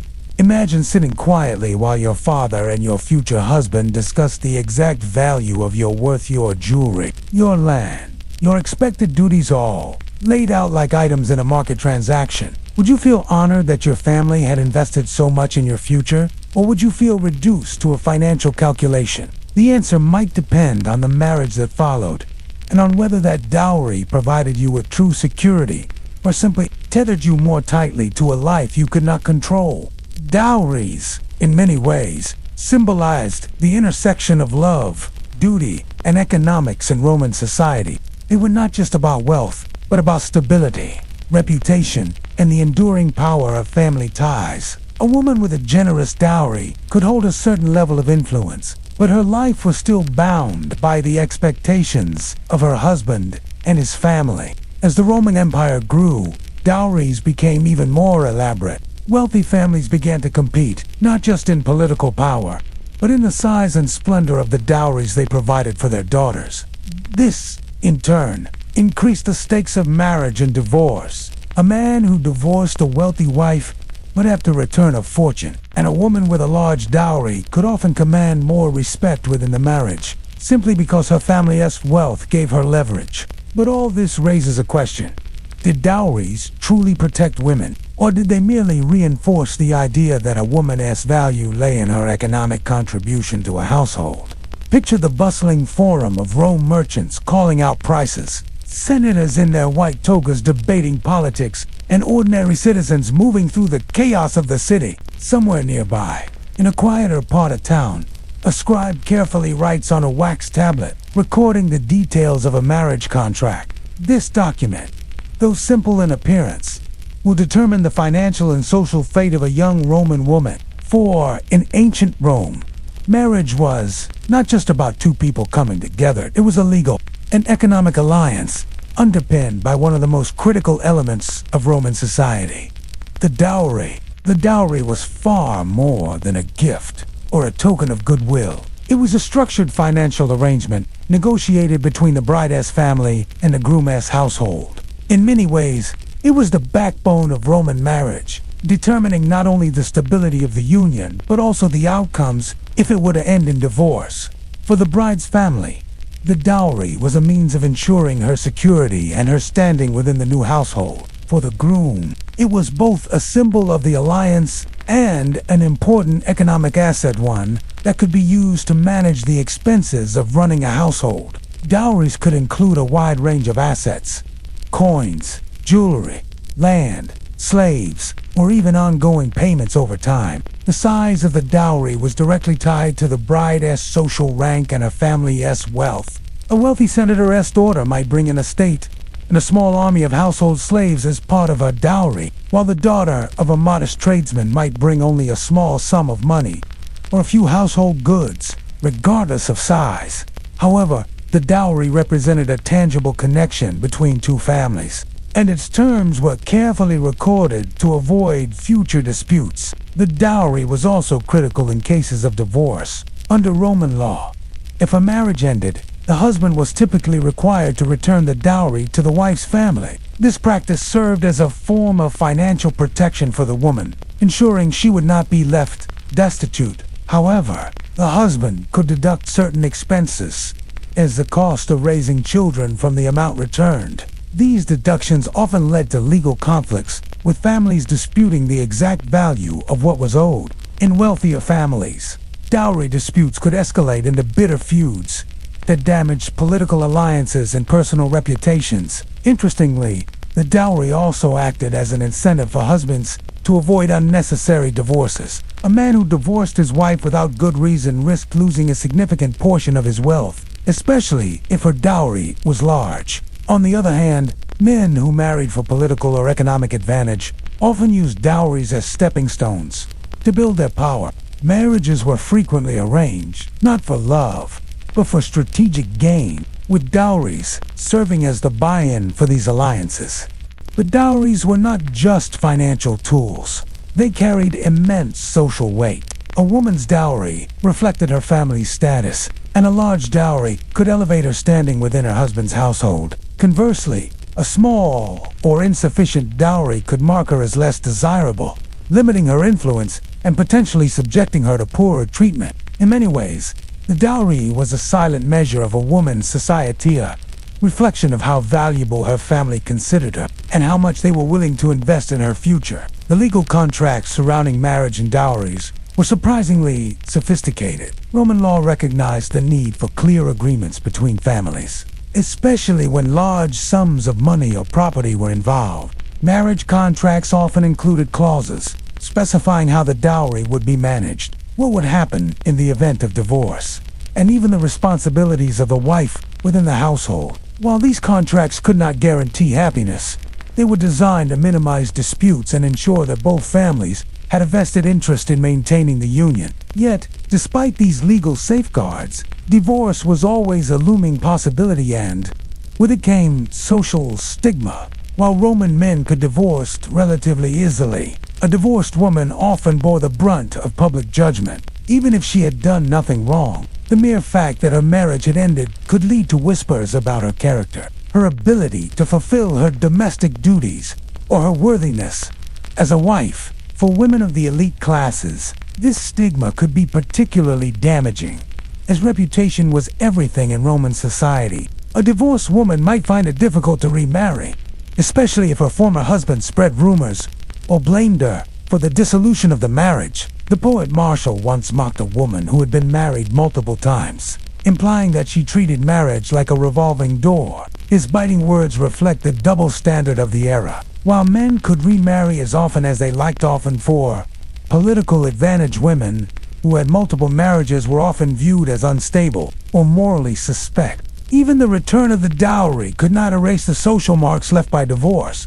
Dowry disputes also highlight another dimension of Roman marriage: the power struggle between the wife's family and her husband. The return of a dowry upon divorce was not always guaranteed. Husbands might delay repayment, deduct excessive expenses, or even refuse to return the dowry altogether. In such cases, the woman's father or male relatives would have to bring the matter to court, turning what was once a familial alliance into an adversarial legal battle. These conflicts were not just about money, they were about honor, reputation, and the delicate balance of power between prominent families. For poorer Romans, the dynamics of dowries and legal contracts were simpler but no less significant. A small dowry might represent years of savings for a family, and its loss could be devastating. In lower-class marriages, dowries were often limited to household items or modest amounts of cash, but even these could make the difference between survival and poverty after a divorce. Without wealthy relatives to advocate for them, women from these backgrounds were especially vulnerable. Consider, for a moment, what it might have felt like to be a young Roman bride as her dowry was negotiated. Imagine sitting quietly while your father and your future husband discuss the exact value of your worth, your jewelry, your land, your expected duties, all laid out like items in a market transaction. Would you feel honored that your family had invested so much in your future, or would you feel reduced to a financial calculation? The answer might depend on the marriage that followed, and on whether that dowry provided you with true security, or simply tethered you more tightly to a life you could not control. Dowries, in many ways, symbolized the intersection of love, duty, and economics in Roman society. They were not just about wealth, but about stability, reputation, and the enduring power of family ties. A woman with a generous dowry could hold a certain level of influence, but her life was still bound by the expectations of her husband and his family. As the Roman Empire grew, dowries became even more elaborate. Wealthy families began to compete, not just in political power, but in the size and splendor of the dowries they provided for their daughters. This, in turn, increased the stakes of marriage and divorce. A man who divorced a wealthy wife would have to return a fortune, and a woman with a large dowry could often command more respect within the marriage, simply because her family's wealth gave her leverage. But all this raises a question. Did dowries truly protect women, or did they merely reinforce the idea that a woman's value lay in her economic contribution to a household? By the late Republic and early Empire, dowries were no longer just a financial arrangement. They had become an instrument of social engineering. A well-placed marriage, bolstered by a generous dowry, could elevate a family's standing and cement political alliances. But when a marriage dissolved, the fate of the dowry often became the center of conflict, triggering legal battles, social feuds, and even public scandals. In Rome, the legal expectation that a husband must return his wife's dowry upon divorce was both a protection for the woman and a test of the husband's honor. While a man could technically deduct reasonable expenses, the term was vague and easily manipulated. Some husbands would claim that household improvements, lavish entertainment for guests, or even expenses for the children's upbringing justified significant reductions. Families of the bride would often contest these deductions, sometimes bringing the matter before a magistrate. The Roman legal system, being as detailed and meticulous as it was, developed an entire body of case law to handle dowry disputes. Jurists, like Ulpian, discussed whether husbands could deduct medical costs, burial expenses for children, or costs for repairing the house. In some cases, these disputes dragged on for years, particularly among the wealthy, where dowries could be worth entire estates. These legal wranglings were not just about money, they were about reputation. A man who failed to return a dowry risked appearing dishonorable, while a woman whose family had to publicly demand repayment risked social embarrassment. The concept of honor, tied to dowries, was especially pronounced in the upper classes. A daughter's dowry was seen as a reflection of her family's prestige. If a wealthy senator's daughter was given a dowry deemed too small by elite standards, whispers might spread that her family was falling into decline or failing to respect the groom status. On the other hand, an exceptionally large dowry could be used as a tool of influence. A man marrying into a rich family might be less inclined to divorce his wife, knowing that the financial consequences would be severe and that the bride's family wielded considerable political power. This dynamic gave elite women a peculiar kind of leverage, but it was a double-edged sword. While a large dowry could protect a woman from impulsive divorce, it also made her a target for political maneuvering. Powerful men sought alliances with wealthy families, and a woman with a significant dowry might find herself married off to someone who valued her dowry far more than her companionship. The stigma of divorce added yet another layer of complexity. While men could remarry without much damage to their reputations, divorced women often bore a lasting social mark. Even if they were blameless, the mere fact that a marriage had ended could spark rumors about their character, their behavior, or their ability to fulfill the role of a proper Roman wife. A divorced woman of the elite might still remarry if her dowry was large enough, but she would often be judged more harshly than her male counterpart. The poet Ovid, known for his witty and sometimes scandalous observations about love and relationships, once remarked on the transactional nature of Roman marriage. He noted that while love could bloom, wealth was the real foundation of most unions. His poetry suggests that even in matters of the heart, financial considerations were never far from the surface. A woman without a dowry might be charming, intelligent, and beautiful, but she would struggle to secure a desirable match. Among the lower classes, the situation was slightly different. While dowries still existed, they were often modest perhaps, just a few household items, a sum of money, or tools for the family trade. Divorce, too, were simpler and less legally entangled for commoners. But the consequences for women were just as harsh. A divorced woman without property or family support might find herself without a means of survival, relying on charity or taking work as a servant. Interestingly, some Roman women found ways to use dowries to their advantage, especially in signed manu marriages, because their dowry technically remained tied to their father's household. They could retain a degree of financial security even after a divorce. This allowed some wealthy women to remarry multiple times, leveraging their dowry to create new alliances. While satirists like Juvenal mocked these women as calculating and greedy, others saw them as pragmatic survivors in a system stacked against them. There are also instances of dowries being used as political weapons. Historical records show that dowry arrangements were sometimes tied to conditions such as political support or the transfer of land. If these conditions were violated, the dowry could be withheld or reduced.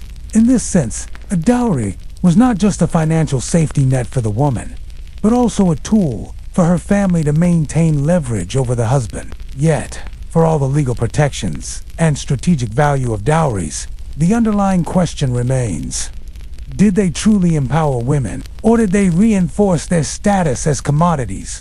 A dowry might protect a woman from poverty after divorce, but it also reduced her identity to a transaction.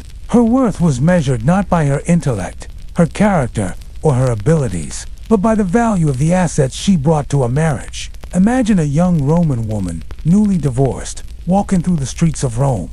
Her dowry, or what remains of it after deductions, has been returned to her father's household. The neighbors whisper as she passes, wondering why her marriage ended. Did she fail to produce a son? Was there talk of infidelity?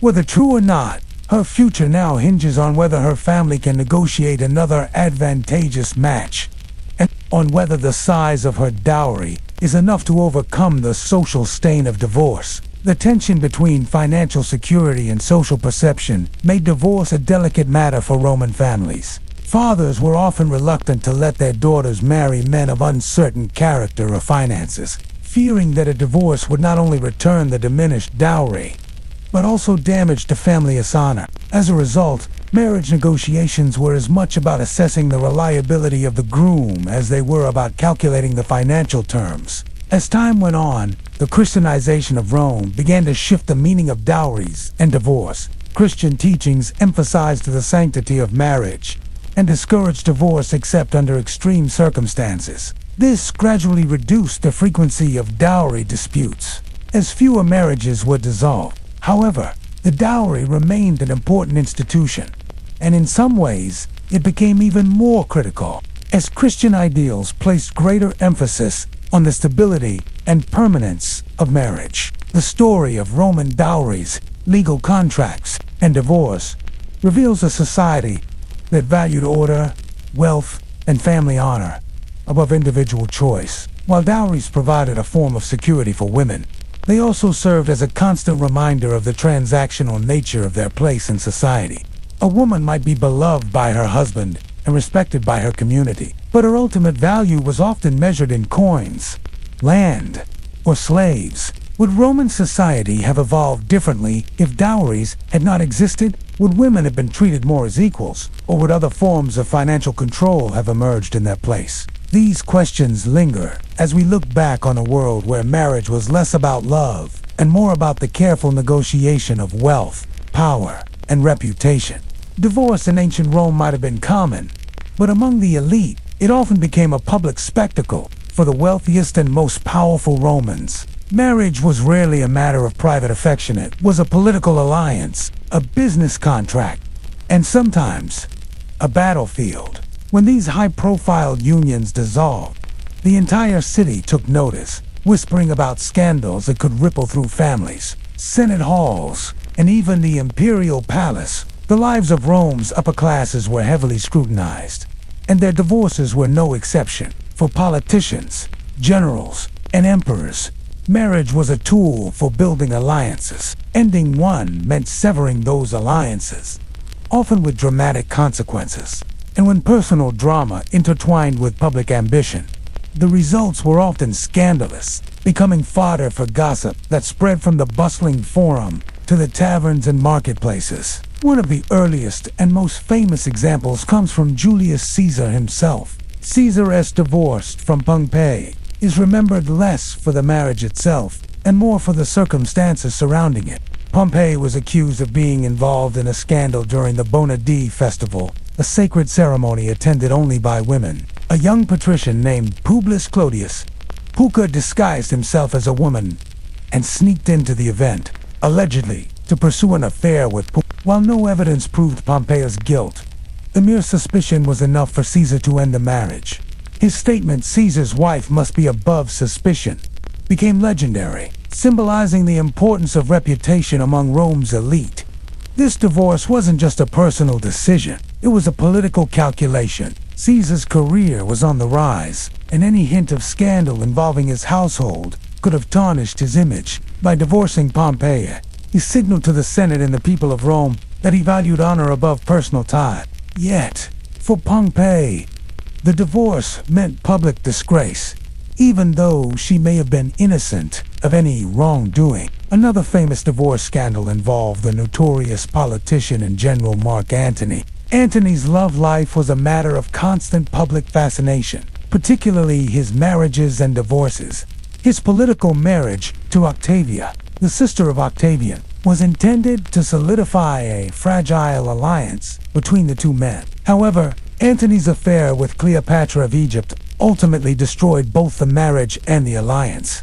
Antony's divorce from Octavia was not just a personal matter, it was a declaration of loyalty to Cleopatra and a direct insult to Octavian. Octavia, known for her dignity and composure, bore the scandal with grace. But Antony's actions gave Octavian the perfect pretext to launch a propaganda campaign against him. Antony's devotion to Cleopatra was portrayed as a betrayal of Rome, and his divorce from Octavia became a political disaster that contributed to his eventual downfall. Octavian himself understood the political value of marriage and divorce. His own sister's suffering became a rallying point for Roman public opinion, which he used to frame Antony as a man corrupted by foreign influence and passion. In this case, a divorce did not just ruin a family, it helped shape the course of Roman history, leading to the decisive conflict between Octavian and Antony that would mark the end of the Republic.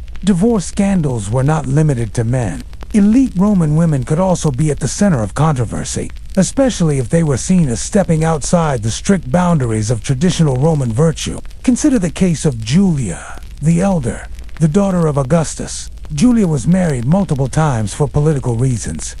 First to Marcellus, then to Marcus Agrippa, and finally to Tiberius. While Julia fulfilled her duty by producing children, she was also known for her sharp wit and free-spirited personality. Rumors of her affairs began circulating, and despite her privileged position, Augustus was furious when the gossip reached a fever pitch. He arranged for Julia to be divorced and exiled, stripping her of wealth and social standing. For Augustus, who had positioned himself as a moral reformer, his daughter's behavior was not just a personal embarrassment, but a political liability. Julia's divorce and exile were meant to send a message to the Roman elite.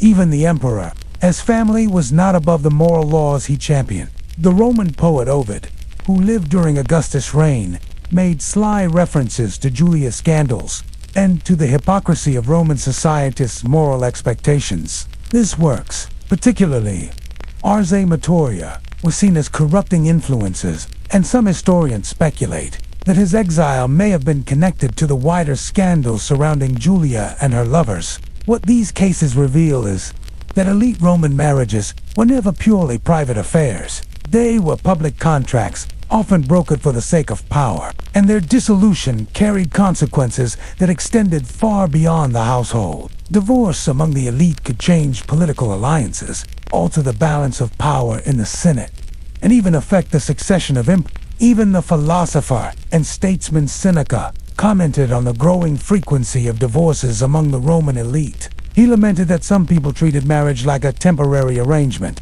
marrying and divorcing multiple times without hesitation. In his view, this undermined the traditional values of the Republic. where marriage had once been considered a sacred and enduring bond. But one must also ask, how did the individuals involved feel? Was Pompeii devastated by Caesar's decision? Or did she simply accept it as part of the political game? Did Octavia quietly resent Antony's betrayal? Or did she see her suffering as a duty to Rome?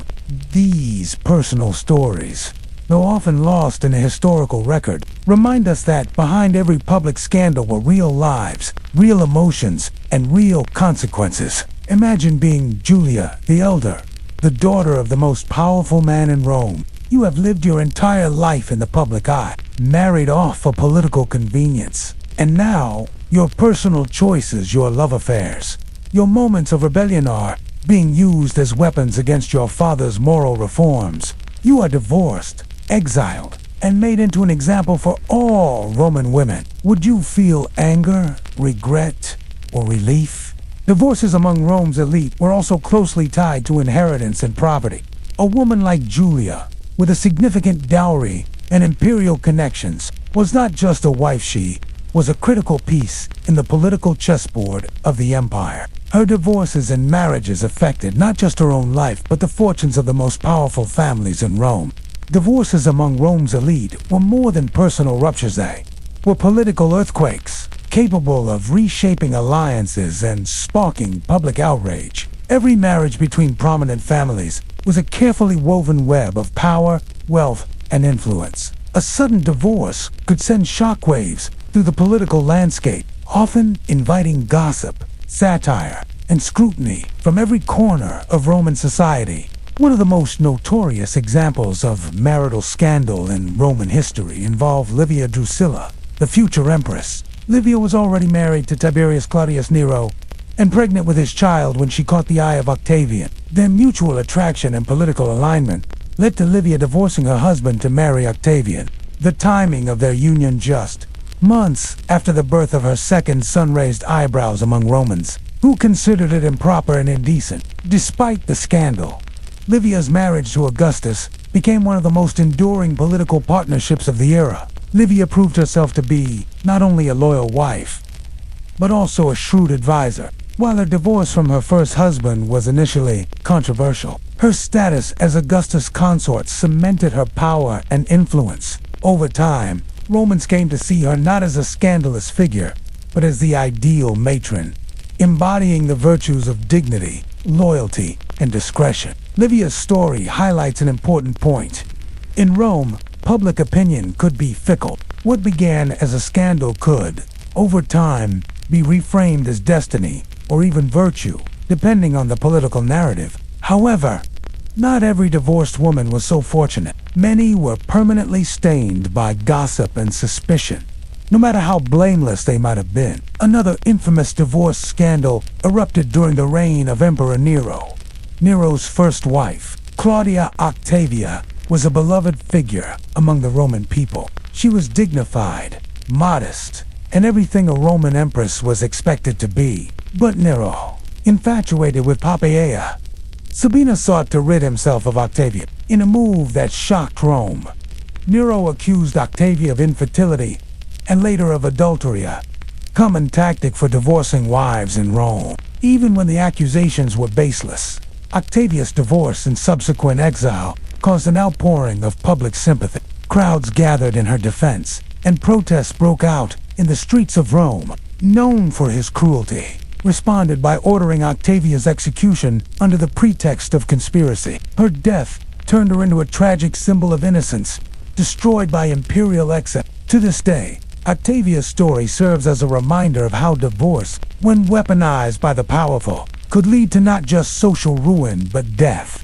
Divorces among the Julio-Claudian emperors were particularly dramatic. Tiberius Augustus' heir had his own tumultuous marital history, forced to divorce his beloved wife Vipsania Agrippina for political reasons. Tiberius was reportedly heartbroken. He was made to marry Julia the Elder, Augustus' daughter, as part of Augustus' plans to strengthen his dynasty. The marriage was a disaster. Julia, already known for her wit and rebellious nature, detested Tiberius, and he in turn found her intolerable. Their eventual separation was filled with bitter. and Tiberius' later retreat to Capri is sometimes interpreted as a consequence of these early personal and political frustrations. In these stories, we see how the personal lives of Rome's elite were rarely their own. Marriages and divorces were public acts, tools for maintaining or severing political bonds. While ordinary Romans might have divorced quietly and with little fanfare, the elite had no such luxury. Their unions were discussed in Senate debates, written about by poets, and immortalized by historians. Roman poets and satirists often took full advantage of these scandals. Juvenal, for example, mocked the frequent divorces of highborn women, suggesting that some elite wives changed husbands as often as they changed outfits. His biting commentary reflects both societal anxiety about moral decline and the double standards that defined Roman gender roles. While men could divorce and remarry with little criticism, women were lambasted for doing the same. Interestingly, the historian Tacitus observed that the frequency of divorce among Rome's elite was not necessarily a sign of moral corruption, but a reflection of how intertwined marriage was with politics. In his view, the breakdown of a marriage often mirrored the shifting tides of power within Rome. A senator's divorce could signal a political realignment, the rise of a new alliance, or the fall of an old one. The story of Cato the Younger illustrates this point well. Known for his rigid morality and stoic principles, Cato once divorced his wife, Marcia, not because of infidelity or personal conflict, but to allow her to marry another man, the wealthy orator Hortensius, who desired a politically advantageous match. After Hortensius' death, Cato remarried Marcia, restoring the original alliance. While this arrangement shocked some Romans, it also demonstrated how flexible marriage could be when political strategy demanded it. These cases also reveal how women's fates were often tied to the ambitions of the men around them. Julia the Elder, Octavia, Livia, and Marcia were all pawns in larger games of power. Yet, some women managed to navigate this system to their advantage. Livia, for example, leveraged her position as Augustus' wife to secure the future of her son, Tiberius. As emperor, she became one of the most powerful women in Roman history, despite the scandal of her first divorce. Imagine being in the shoes of Claudia Octavia during Nero's reign. You are adored by the people of Rome, but your husband, arguably the most powerful man in the world, has turned against you. You are accused of crimes you did not commit, divorced in disgrace, and sent into exile. Would you feel anger at the injustice, or would you resign yourself to the fate that countless Roman women faced when their husbands decided they were no longer useful? The contrast between the quiet endurance of women like Octavia and the calculated ambition of women like Livia underscores the range of responses available to Roman women in the face of divorce. Some endured in silence, others fought back through influence and subtle maneuvering. But almost all of them were judged harshly by society regardless of their actions. Divorce among Rome's elite was not merely a family matter, it was entertainment, gossip, and political commentary rolled into one. It gave ordinary Romans a window into the lives of the powerful, revealing that even emperors and senators were not immune to personal drama and public scandal. The divorces of Rome's elite often read like episodes of a political drama filled with betrayals, shifting loyalties, and personal sacrifices. These unions, forged in the fires of ambition, rarely prioritized love. Instead, they were fragile alliances, easily shattered when political winds changed or when personal desires conflicted with public duty. One of the most scandalous divorce stories came from Emperor Augustus himself. While he promoted strict moral reforms, including laws against adultery, his own family became entangled in marital chaos. His daughter, Julia the Elder, was the centerpiece of this storm. Married 3 times for political gain, Julia was first wed to Marcellus, then to Marcus Agrippa, and finally to Tiberius. Though her marriages were designed to strengthen Augustus' dynasty, Julia's independent spirit clashed with the strict expectations placed upon her. Rumors of Julia's affair spread like wildfire through Rome, with claims that she met lovers under the shadow of the Forum and flaunted her defiance of her father's moral laws. Augustus, who had built his reputation as a restorer of Roman virtue, was outraged when the rumors became impossible to ignore. He divorced Julia from Tiberius, exiled her to the desolate island of Pandateria, and cut her off from wealth and privilege. For Augustus, this was more than a family matter. It was a political necessity. Allowing Julia's behavior to go unchecked would have undermined the very laws he had enacted. But for Julia, it was a devastating fall from grace. Her exile marked the end of her once promising life as the daughter of Rome's first emperor. Though history remembers her as scandalous, her story also reflects the suffocating expectations placed upon Roman women, especially those born into powerful families. Tiberius Julia's last husband had his own complicated relationship with marriage and divorce. Forced by Augustus to leave his beloved wife Tiberius never forgave the emperor for tearing apart their marriage. Historical accounts suggest that Tiberius deeply resented Julia, and the marriage was filled with tension from the start. After their divorce, Tiberius withdrew increasingly from public life, a retreat that would shape his later reign as emperor. The divorce of Mark Antony and Octavia, however, remains one of the most politically charged breakups in Roman history.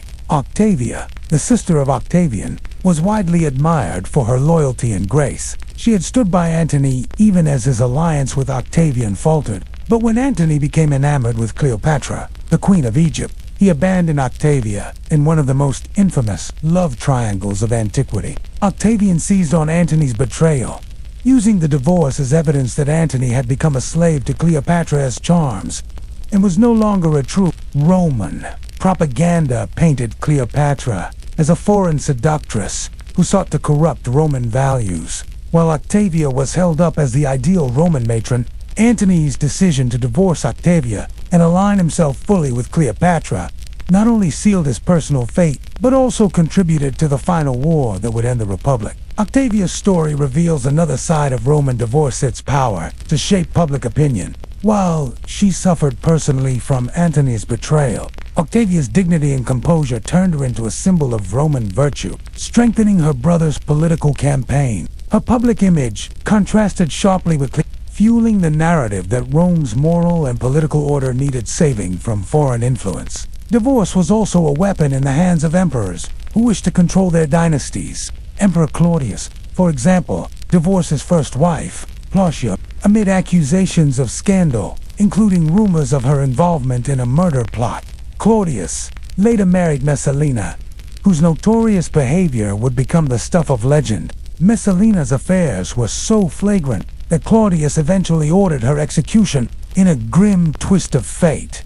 Claudius married Agrippina, who would become the mother of Nero, a union that brought its own set of deadly injuries. The lives of these powerful women, Julia, Octavia, Messalina, and Agrippina, illustrate how divorce was rarely about personal choice. For them, marriage and divorce were tied to survival, status, and the ambitions of the men around them. Some, like Livia Drusilla, managed to turn these circumstances to their advantage. Others, like Octavia or Julia, became tragic figures, remembered for their suffering as much as for their roles in shaping Roman history. But scandals were not confined to the imperial family. The upper echelons of Roman society were filled with stories of high-profile divorces that captured the public's imagination. Senators, generals, and wealthy merchants all engaged in strategic divorce, often with little regard for the emotional toll on their wives. A man might divorce his wife simply to marry someone with a better dowry or stronger political connections. The Roman satirist Martial once wrote caustically about a woman who had married 10 times, mocking her, as if she were auditioning husbands like gladiators in the arena. While Martial's words were exaggerated, they reflect a real phenomenon among the elite, where multiple marriages and divorces were not unusual. Wealth and status gave these individuals the freedom to treat marriage as a tool, rather than a lifelong commitment. Yet, behind the gossip and political maneuvering, there were real people navigating heartbreak, humiliation, and fear. Imagine being Octavia, rejected not for any failure of character, but because her husband's ambitions led him into the arms of another. Imagine Julia, exiled for defying the expectations that weighed on her every move. These women's stories remind us that even in a world of power and privilege, the personal cost of divorce could be devastating. As we consider these elite scandals, a broader question emerges. Were these divorces signs of moral decay, as writers like Seneca suggested, or were they simply the natural byproduct of a society where power and politics ruled over personal relationships? In truth, they were likely both a reflection of how marriage was less about love and more about survival in a ruthless world of Roman politics.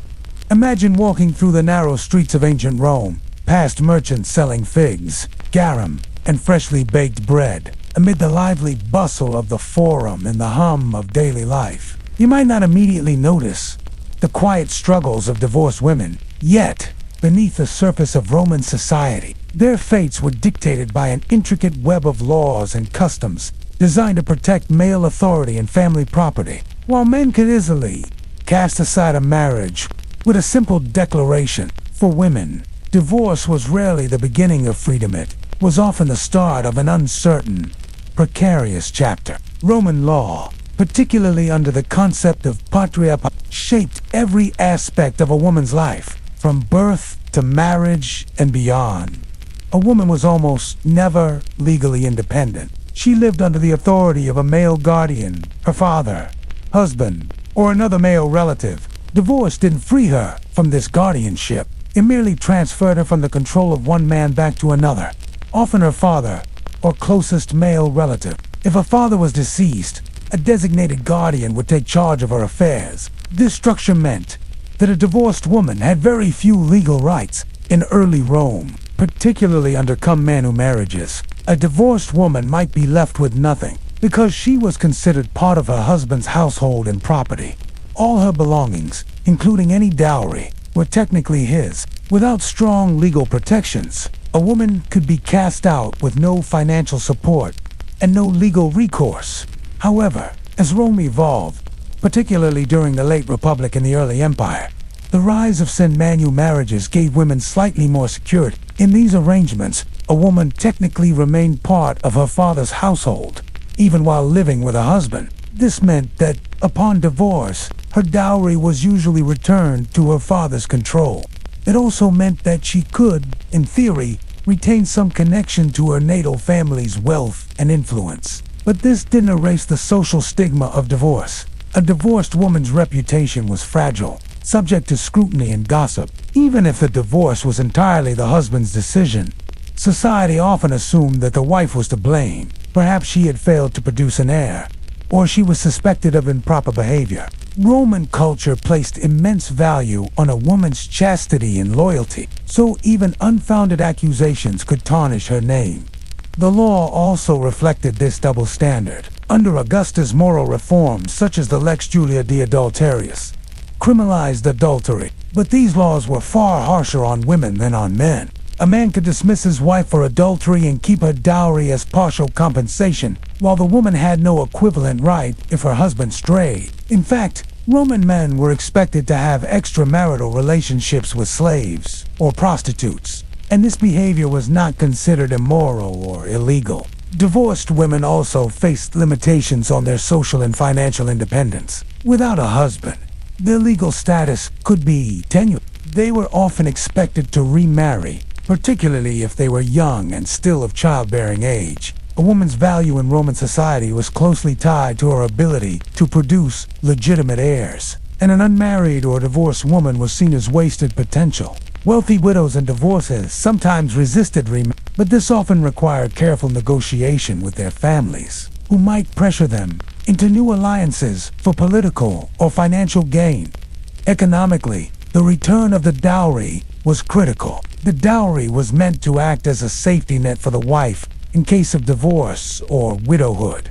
But recovering it was not always simple. Husbands could delay or deduct portions of it under the pretext of household expenses, and legal disputes were common. For women from wealthy families, this could mean lengthy court battles to reclaim what was rightfully theirs. For poorer women who lacked the resources to challenge their husbands, the loss of a dowry could mean financial ruin. The law even prescribed different rules for remarriage.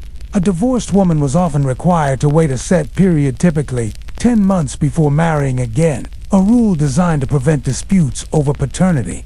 If she became pregnant, For men, no such waiting period existed. A husband could remarry immediately, while his ex-wife was left in a socially vulnerable limbo. Despite these obstacles, some divorced women found ways to build new lives. Wealthy women, particularly those who had control over substantial dowries, could sometimes achieve a surprising degree of independence in the later Republic. Women from powerful families, like the Yuli or Clody, managed estates, arranged marriages for their children, and even sponsored public works. These women still faced social scrutiny, but their wealth and influence gave them more freedom than their poorer counterparts. The historian Tacitus recorded that during the 1st century CE, some Roman women began to treat marriage and divorce with a level of autonomy that shocked elite women, he claimed, were marrying and divorcing multiple times, sometimes for reasons of personal preference rather than political necessity. While Tacitus' tone is critical, his account suggests that some women were beginning to push against the constraints of Roman marriage law, using divorce as a way to regain personal freedom or improve their social standing. Still, the majority of Roman women were not in such privileged positions. For the average Roman woman, divorce often meant returning to her father's home, where she might be treated as a financial burden. If she had children, the situation was even more complicated. Roman law typically gave fathers full custody of children after divorce, regardless of the mother's wishes. A divorced woman might never see her children again, unless her ex-husband allowed it. The emotional toll of these laws is difficult to measure, but inscriptions and personal writings give us glimpses of the human side of these stories. Some women wrote epitaphs expressing sorrow for lives filled with duty but little freedom. Others were remembered by their families for their loyalty and endurance, even after being cast aside by husbands. Imagine being a divorced woman in Rome, walking past the towering temples and marble statues that celebrate the power of generals and senators. While your own life is dictated by laws you had no part in shaping, your financial security depends on whether your dowry is returned. Your children belong to your former husband, and your reputation hangs by a thread. Would you resign yourself to these constraints, or would you find subtle ways to push back? To fully grasp how Roman law dictated the lives of divorced women, it is important to look closely at the mechanisms of control that operated long after a marriage ended. For a Roman man, divorce could be as simple as sending his wife away with the phrase, "tuas res tibia beto," take your things and keep them. For the woman, however, the aftermath was often tangled in legal and social constraints that could linger for years. The most immediate question after a divorce was the return of the dowry. A dowry was not just a gift, but a financial instrument carefully recorded in marriage contracts. It was meant to ensure the woman's welfare if she was widowed or divorced. But while the law stated that a dowry should be returned, there were loopholes. Husbands could deduct certain expenses, which could be inflated to the point of leaving a woman with only a fraction of what was originally hers. Legal texts by Roman jurists, such as Albion, devote lengthy passages to clarifying what could and could not be deducted. Clothing, servants, wages, medical bills, and even food were sometimes counted as legitimate costs. Elite families often had the means to fight such deductions in court. A powerful woman's father or brother might hire advocates to reclaim the full dowry, turning the divorce into a prolonged legal battle. For wealthy households, these disputes weren't just about money, they were about honor. A failure to return a dowry was considered a grave insult, and it could permanently sour relations between prominent families. In some cases, dowry disputes were used strategically, with one family dragging out legal proceedings to humiliate or weaken their rivals. For women of lower status, however, the situation was fogged. Without powerful relatives or financial resources, they often had no way to enforce their rights. A woman might be left penniless, with no hope of reclaiming her dowry, forced to rely on the charity of relatives, or even take work as a servant or seamstress. Roman law, while advanced in many areas, was designed primarily to protect the property rights of men rather than the welfare of women. The next pressing issue for divorced women was custody of children. Under Roman law, children almost always belonged to the father's household, not the mother's. This arrangement was rooted in the concept of patriarchy, which gave the male head of the family absolute authority over his children, even in cases where the mother had been the primary caregiver. Divorce almost always resulted in her losing custody. A divorced woman might be allowed to visit her children if her former husband permitted it, but she had no legal right to raise them. This loss of custody could be devastating, especially for women who had spent years fulfilling their duty to produce and care for heirs. Letters and epitaphs hint at the sorrow women felt when separated from their children. A famous epitaph from the city of Ostia mourns a mother's longing for the children she no longer saw, a poignant reminder. The Roman divorce was not just a legal or financial affair, but an emotional upheaval. Social reputation was another invisible yet powerful factor. In Roman society, a divorced woman's reputation was fragile and easily tarnished, while a man could remarry almost immediately. And without consequence, a divorced woman faced harsh judgment from her peers, even if she was blameless. Whispers of impropriety or failure could follow her for years. Poets and satirists often portrayed divorced women as unfaithful, disloyal, or morally suspect, reinforcing the stigma. Augustus' moral reforms only intensified these pressures. Laws like the Lex Julia de Adulterius criminalized adultery and allowed men to divorce wives suspected of infidelity, even with flimsy evidence.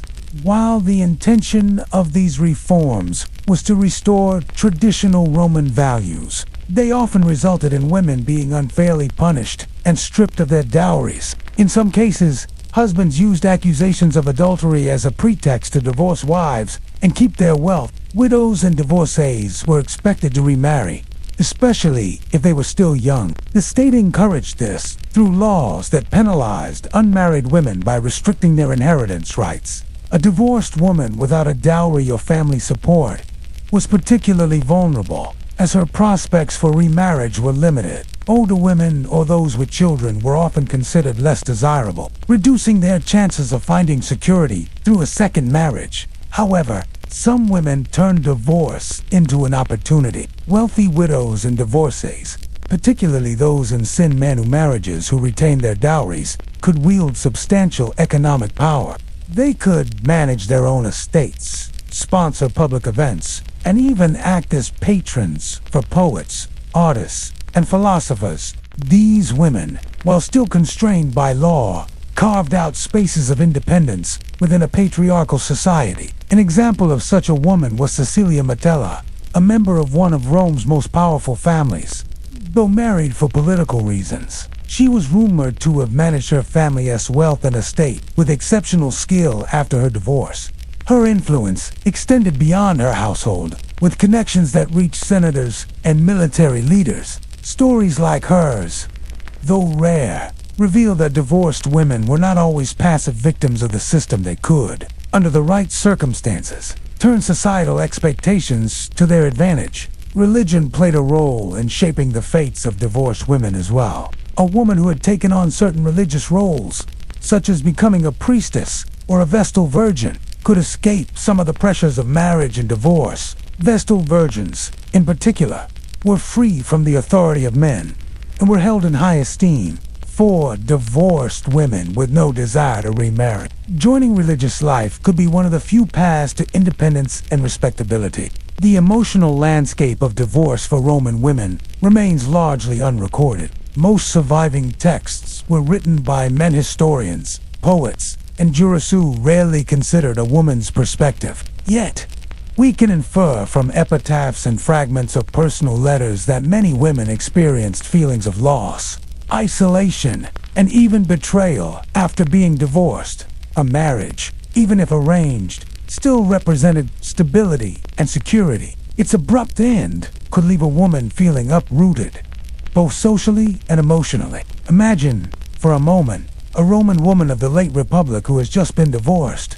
She returns to her father's home, perhaps with a few belongings and her dowry if she's lucky. Her children remain with her former husband, and her social circle treats her with polite pity at best and suspicion at worst. The streets of Rome are the same as before, the same temples, the same noisy markets, but her place in this world has changed. She must now rely on the goodwill of her male relatives, or hope that another marriage can restore her position. Would such a woman see divorce as an ending, or as a chance to reclaim some measure of autonomy? For some, particularly those with wealth or influential families, it might have been both a painful transition, but also an opportunity to start again. For others, especially those without resources, divorce marked the beginning of hardship and invisibility. The story of divorced women in ancient Rome is as much about resilience as it is about restriction. Though Roman law overwhelmingly favored men, women found ways small and large to navigate the system, sometimes turning its limitations into unexpected sources of power. Yet for many, divorce marked a turning point, where their lives were redefined by legal battles, social judgment, and economic survival. The return of the dowry was often the first and most pressing concern. A woman's financial future depended on it. Roman law recognized two main types of dowries: dos provided by the bride's father or guardian, and dos adventitia, given by the bride herself or another party. The type of dowry could influence how it was handled during divorce. For example, a dos profectitia was easier to reclaim, as the father could demand its full return, while a dos adventitia often left more room for the husband to argue deductions. The deductions themselves were a source of constant contention. Roman legal texts reveal that men frequently tried to reduce the amount of dowry they returned by claiming costs for maintaining the household, raising children, or hosting guests. Even gifts or jewelry given to the wife during marriage could sometimes be counted against her dowry in court. In cases where the husband had squandered or mismanaged the money, legal disputes could become heated, with families accusing one another of dishonor or financial misconduct. This legal tug-of-war illustrates how a woman's worth was often measured in material terms. While the dowry was meant to protect her, it also underscored the transactional nature of Roman marriage. A woman without a dowry, or with one too small to matter, faced far harsher consequences after divorce. Without financial backing, her chances of remarriage diminished significantly. The issue of custody was another painful aspect of divorce. Roman law was clear. Children belonged to the father's household, not the mother's. This principle, rooted in patria potestas, meant that a divorced mother often had no legal claim over her children, even if she had raised them from birth. There are accounts of mothers writing letters, pleading for the chance to see their children, but the decision rested entirely with the father. A woman's emotional bond with her children was considered secondary to the legal and social authority of the male line. For elite women, divorce could also mean the loss of social influence. A wife of a senator or general might have enjoyed a prominent position in Roman society, managing household affairs and hosting political gatherings. After a divorce, her status could plummet. Without her husband's name and connections, she was often relegated to the shadows, her social circle shrinking and her reputation under scrutiny. Despite these challenges, some women managed to reclaim agency. Wealthy divorcees, particularly those who had secured the return of a large dowry, could live independently at least as much as Roman law allowed. They could manage estates, invest in trade, or act as patrons of the arts. In some cases, they used their wealth and connections to arrange advantageous second marriages, often on terms more favorable to them than the first.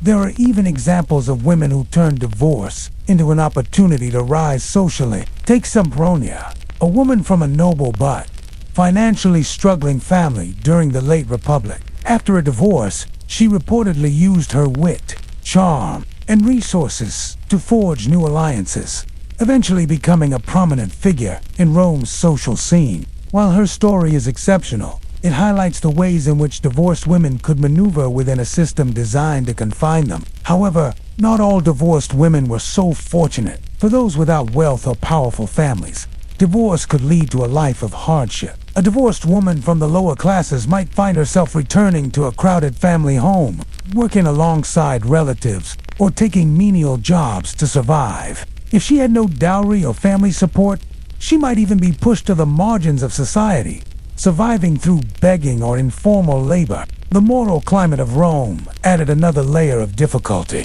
Augustus' moral reforms, while aimed at curbing adultery and promoting family values, disproportionately targeted women. A man could divorce a wife by claiming adultery and keep her dowry, while the wife had no equivalent right. Women were also expected to adhere to stricter standards of behavior. A divorced woman who sought independence or who refused to remarry might be viewed as rebellious or even immoral. Yet, Roman society was not without its contradictions. While legal and social norms limited women's freedom, cultural ideals often praised them for virtues like strength, loyalty, and resilience. Epitaphs for divorced or widowed women sometimes highlight their ability to endure hardship with dignity. These inscriptions, often commissioned by family members, suggest that while divorced women faced challenges, their contributions to family and society were still recognized and respected. Imagine a woman from a wealthy family during the reign of Augustus. Her husband, eager to form a better political alliance, divorces her suddenly. Her dowry is returned, but her reputation is bruised. Rather than remarry immediately, she decides to live independently, using her dowry to manage a villa outside Rome.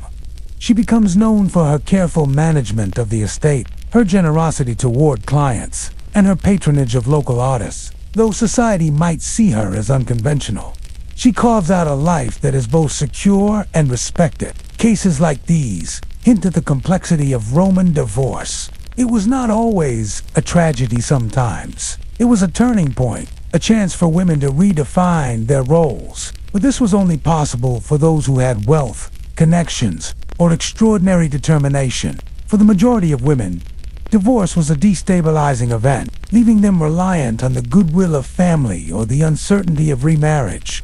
Looking at the bigger picture, Roman law concerning divorce and dowries reflects a society that prioritized the continuity of family lines and the control of property over personal relationships. Marriage was, above all, a legal and economic institution. While love and companionship did exist, they were secondary to the obligations of wealth, politics, and honor. As we step back and reflect on these stories, one can't help but ask, how did Roman women truly feel about these laws? Did they accept them as unchangeable, or did they quietly resent the unfairness of a system that treated them as assets to be transferred between families? Were there moments of quiet rebellion, whispered conversations among women, or subtle acts of defiance that went unrecorded by history? As the Roman Empire transitioned from the austere values of the Republic to the more complex, cosmopolitan culture of the imperial era, the laws and customs surrounding marriage and divorce began to shift. The rigid structures of patria potestata, absolute authority of the male head of the household, remained in place for centuries. But the cracks in this patriarchal framework began to show as Rome expanded, diversified, and absorbed new cultural influences. By the later empire, the rules governing divorce were evolving, reflecting changes in both social attitudes and the legal system itself. In early Rome, marriage and divorce were entirely under the control of men. A husband could dismiss his wife at will, with nothing more than a formal statement and the return of her dowry. Women had no legal right to initiate divorce, and their fates were bound to the decisions of their fathers, husbands, and guardians. However, as sin mano marriages became the norm during the late Republic, women began to retain more legal ties to their natal families. This shift gave them slightly more protection in the event of divorce, particularly when it came to reclaiming their dowries. The late Republic and early imperial periods saw a marked increase in the number of divorces among the elite, partly due to the changing nature of marriage itself. Where once marriage had been a relatively permanent alliance between families, it now became a fluid tool for political maneuvering. Men and women of the upper classes married and divorced multiple times, often in pursuit of advantageous alliances or larger dowries. This rise in divorce rates drew criticism from traditionalists like who lamented the loss of what he saw as the old Roman virtues of loyalty and stability. Yet, despite the criticism, the legal framework began to shift in ways that gave women more autonomy, or at least more leverage within marriage. Under Augustus, moral reforms like the Lex Julia de Maritandis, Ordinibus, and Lex Papia Poppaea attempted to regulate marriage and encouraged childbearing among the upper classes. These laws penalized unmarried and childless citizens, creating incentives for men and women to marry and remarry quickly. Ironically, this pressure to marry also led to a greater acceptance of divorce, since individuals who found themselves in unproductive unions were encouraged to seek new spouses. It was during this time that elite women began to wield more influence over the terms of their marriages. Women with powerful families and large dowries were in a position to negotiate better arrangements, ensuring that their dowries were protected and that they had some say in the direction of their lives after divorce. For some, this even meant the ability to leave a marriage by leveraging their family's power or wealth. While Roman law still did not grant women the formal right to initiate divorce, a determined woman with strong backing could, in practice, force the issue. By the 2nd and 3rd centuries CE, the patriarchal structure of Roman law was slowly loosening. Jurists began to acknowledge that women could, under certain circumstances, seek separation or initiate divorce themselves. This was not a revolution by modern standards. Women were still far from equal under the law, but it was a significant departure from the rigid systems of earlier Rome. Cultural influences played a role in this shift. As Rome expanded, it absorbed customs from other regions, including the Greek East, where women traditionally had slightly more autonomy in certain cities. The cosmopolitan environment of cities like Alexandria and Antioch brought new ideas about marriage, inheritance, and family life into the Roman legal consciousness. Over time, these influences helped to soften the harshest aspects of Roman patriarchy. The decline of patriarchal divorce laws was also tied to broader economic changes. As the empire grew, women began to control more wealth, often through inheritances or the return of dowries. Wealthy widows and divorcees, especially those who had no surviving male guardians, could sometimes achieve a level of financial independence that would have been unthinkable in earlier centuries. These women became patrons of the arts, sponsors of public works, and even players in political life. Their economic power gave them more bargaining strength in both marriage and divorce. Yet, this newfound autonomy was accompanied by new criticisms. The traditional moralists, like the historian grumbled that Roman women were becoming too free, marrying and divorcing at will. Juvenal, in his biting satires, mocked elite women who cycled through multiple husbands, claiming they treated marriage as a temporary amusement rather than a lifelong commitment. These criticisms reflect not just personal disdain, but also a broader anxiety about the changing roles of women in Roman society. Despite the cultural backlash, the legal trend was clear. Women were slowly gaining more agency, at least in the upper echelons of society. Divorce was no longer entirely one-sided, and the return of dowries was increasingly standardized to prevent exploitation. By the 3rd century CE, both men and women could initiate divorce by mutual consent or by formal notification, though men still retained the upper hand in most cases. This evolution of divorce laws was not just about gender, it was also about class. Wealthy women benefited the most from these changes, while poorer women saw little improvement in their situation. For a woman from a modest background, divorce still meant returning to her family's home, facing economic insecurity, and losing custody of her children. The slow erosion of patriarchal laws did little to change the daily struggles of these women, whose lives remained tightly bound to the men who controlled them. Imagine being a woman in the 3rd century CE, living during a time of change. Perhaps you come from a wealthy merchant family in Carthage. You've been married to a man who no longer treats you with respect.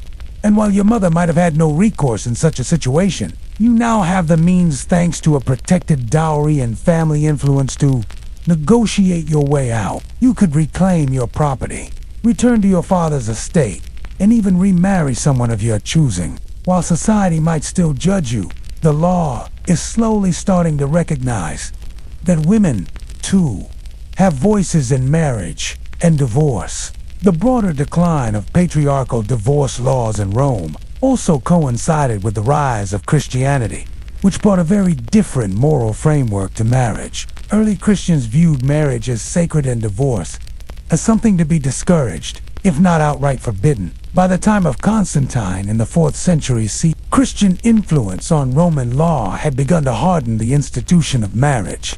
Paradoxically, this shift both restricted the ability of men to divorce capriciously and limited the newfound freedoms that some women had begun to enjoy. The transition from the flexible, pragmatic divorce culture of the early empire to the stricter Christian-influenced laws of late antiquity is one of the great turning points in the history of marriage. While earlier Roman divorce laws had been blatantly patriarchal, they were also practical, allowing both families to rearrange alliances as needed. The Christian ideal of lifelong marriage, while moral in intent, made it harder for women to leave abusive or unhappy unions, a trade-off that reshaped family life for centuries to come. Still, the late empire retained traces of the older, more flexible system. Wealthy women, especially widows and those from senatorial families, continued to exercise significant control over their dowries and remarriage choices. Some became influential figures in the Christian church, using their resources to fund religious communities and charitable works. These women, in many ways, carried forward the quiet tradition of female influence that had persisted even under Rome, the strictest patriarchal laws. As we delve deeper into the medieval worldview, it becomes clear that medical misconceptions were not isolated to the understanding of disease and bodily functions. They extended to nearly every aspect of daily life, influencing how people ate, loved, worshipped, and even judged one another. These ideas shaped social structures and personal relationships, blending seamlessly with superstition, religion, and folk traditions. One of the most persistent beliefs of the Middle Ages was that the body was governed by mysterious vapors and people thought that foul odors carried disease, which, in part, is not entirely wrong. Bad smells do often indicate decay and bacteria. However, medieval thinkers took this idea to extremes. It was commonly believed that simply inhaling foul air, such as the stench of rotting matter or stagnant water, could cause illnesses like the plague. As a result,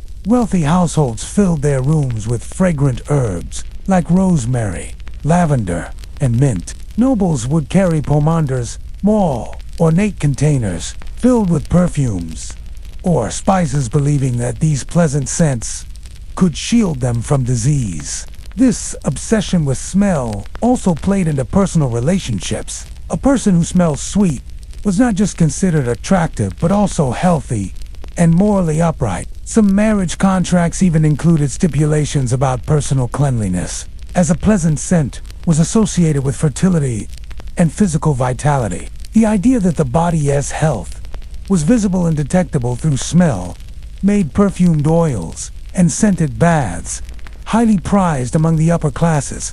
Interestingly, these practices were not only about beauty, but also about protection from the unseen dangers believed to lurk in the air. While perfumes and herbs were used to ward off sickness, the medical treatments of the time were often more harmful than helpful. Bloodletting remained one of the most common treatments throughout the medieval period, rooted in the belief that illness was caused by an imbalance of the four humors. Physicians might recommend a bloodletting session to cool a fever or to calm a choleric temperament. Leeches were also employed for this purpose, and while they occasionally helped relieve swelling or infection, most treatments were performed without understanding the risks of blood loss or infection. A nobleman or noble woman preparing for marriage might undergo such procedures as a form of brides, in particular, were sometimes subjected to dietary regimens and mild bloodletting in the weeks before their wedding, in the belief that it would make them healthier and more attractive. This practice reveals the extent to which medical theories affected not just health, but also social rituals, like courtship and marriage preparation. Herbal remedies, on the other hand, were often more effective than the formal medical practices of the time. Healers and midwives used plants like chamomile to ease anxiety, peppermint to aid digestion, and garlic to ward off infections. Unfortunately, because these women lacked the official training of university-educated physicians, their work was sometimes dismissed as witchcraft by the church. Still, their knowledge was indispensable to ordinary people, especially in rural communities where access to doctors was rare. The medieval understanding of women's bodies was particularly skewed by a mix of religious and medical misconceptions. Women were often described as colder and weaker than men, not just physically, but morally. Medical texts, such as those derived from Galen's writings, claimed that women's bodies were imperfect versions of men's with internal reproductive organs that were seen as inverted, less developed forms of male anatomy. This belief influenced everything from women's roles in society to their health care. One widespread idea was that menstruation was a form of natural cleansing, purging women of excess blood and bad humors. If a woman's menstrual cycle was irregular, healers might resort to bizarre treatments, such as prescribing certain foods or even applying hot poultices to the body to stimulate the flow. In more extreme cases, bleeding or cupping was recommended. Childbirth was another area where superstition ruled. While midwives often had practical knowledge, the process of giving birth was surrounded by rituals and prayers intended to protect both mother and child. Women were sometimes encouraged to hold religious relics during labor, or to drink special concoctions blessed by priests. It was believed that difficult childbirth could be a sign of spiritual imbalance, or even divine punishment.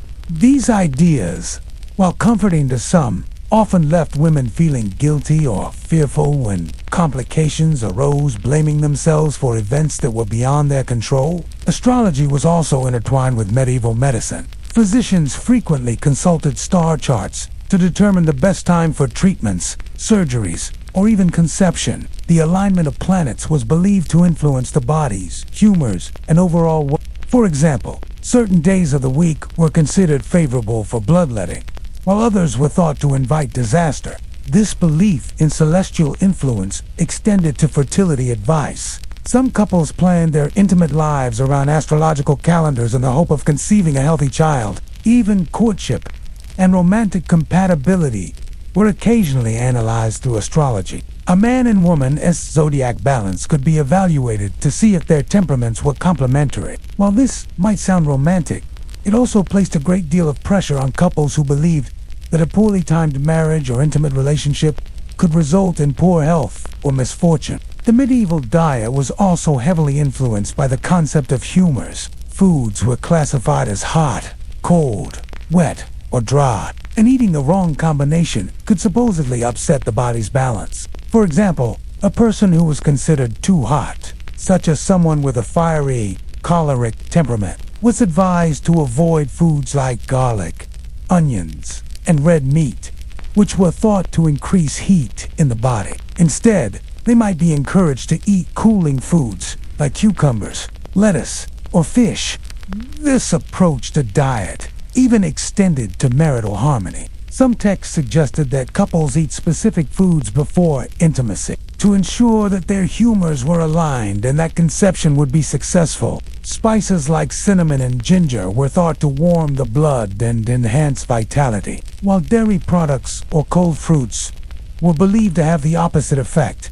Medical misconceptions were also a powerful tool for moral instruction. Religious leaders often used the language of health and disease to warn against sinful behavior. For instance, gluttony was said to corrupt the humors and make a person both physically and spiritually sick. Lust, similarly, was believed to cause imbalances that could lead to fevers, weakness, or even mental disturbances. This moralization of medicine had a strong impact on how people approached relationships and marriage. Couples were encouraged to maintain temperance, not just for spiritual reasons, but also for their physical health. A man who indulged too much in food, drink, or passion was thought to weaken his seed, making it harder for him to father children.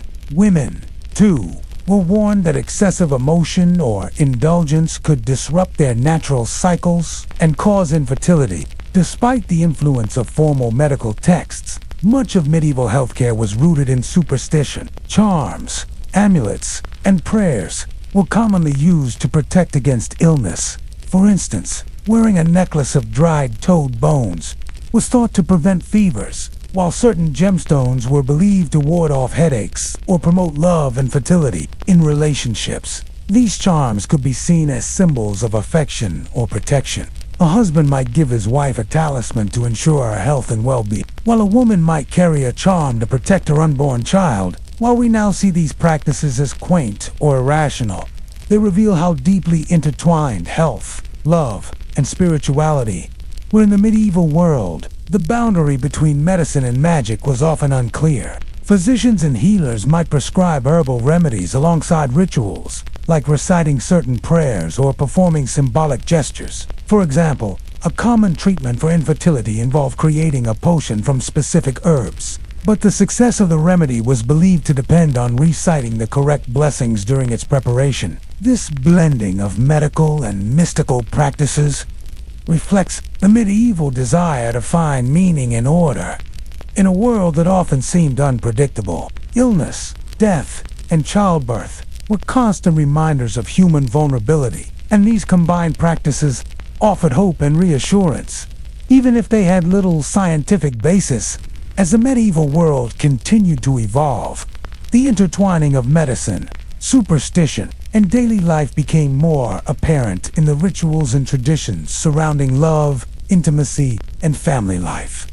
These medical beliefs did not exist in isolation. They influenced how couples interacted, how parents raised children, and how entire communities perceived health and morality. For medieval people, the body was not just a biological vessel, but a reflection of cosmic order, divine will, and personal virtue. One of the most curious aspects of medieval thought was the belief that physical health directly impacted emotional harmony. In relationships, a husband who was considered out of balance in his humors might be blamed for marital disputes or infertility. Wives were similarly judged based on their physical condition. If a marriage failed to produce children, the woman was often assumed to be at fault, either because of an imagined coldness in her body or because of improper behavior that disrupted her natural cycles. These judgments were reinforced by both medical and religious authorities, creating a heavy burden on women to maintain a sense of physical and spiritual purity. Intimacy itself was often viewed through the lens of medical theory. Many medieval texts claimed that sexual activity needed to be carefully timed and regulated to maintain health. Too much intimacy was said to weaken the body by depleting vital fluids, especially in men. Physicians warned that frequent indulgence could cause ailments ranging from headaches to back pain and even moral corruption. Moderation was considered essential, not just for physical health, but also for ensuring that the union between husband and wife was spiritually acceptable. Astrological advice often guided intimate relationships as well. Couples were encouraged to avoid certain times of the month or specific planetary alignments that were believed to disrupt fertility. The moon, in particular, was thought to have a strong influence on conception and childbirth.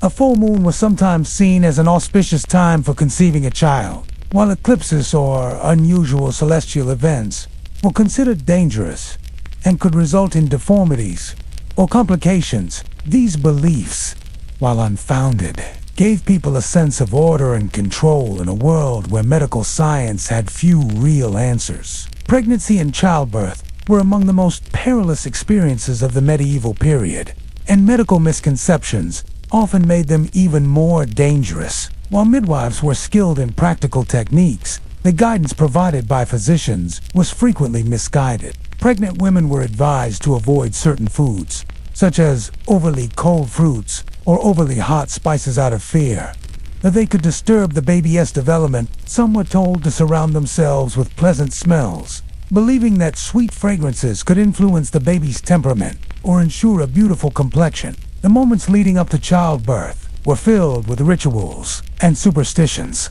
Women might wear charms or amulets blessed by a priest, recite protective prayers, or even drink mixtures made from crushed gemstones, which were believed to hold healing properties. While these remedies were rarely effective, they reflected the desperate need for reassurance in an era when childbirth was a life-threatening event. A successful delivery was often attributed to the correct alignment of humors or divine favor, while complications were sometimes blamed on the mother's sins or failures. Children, once born, were also seen through the lens of humoral theory.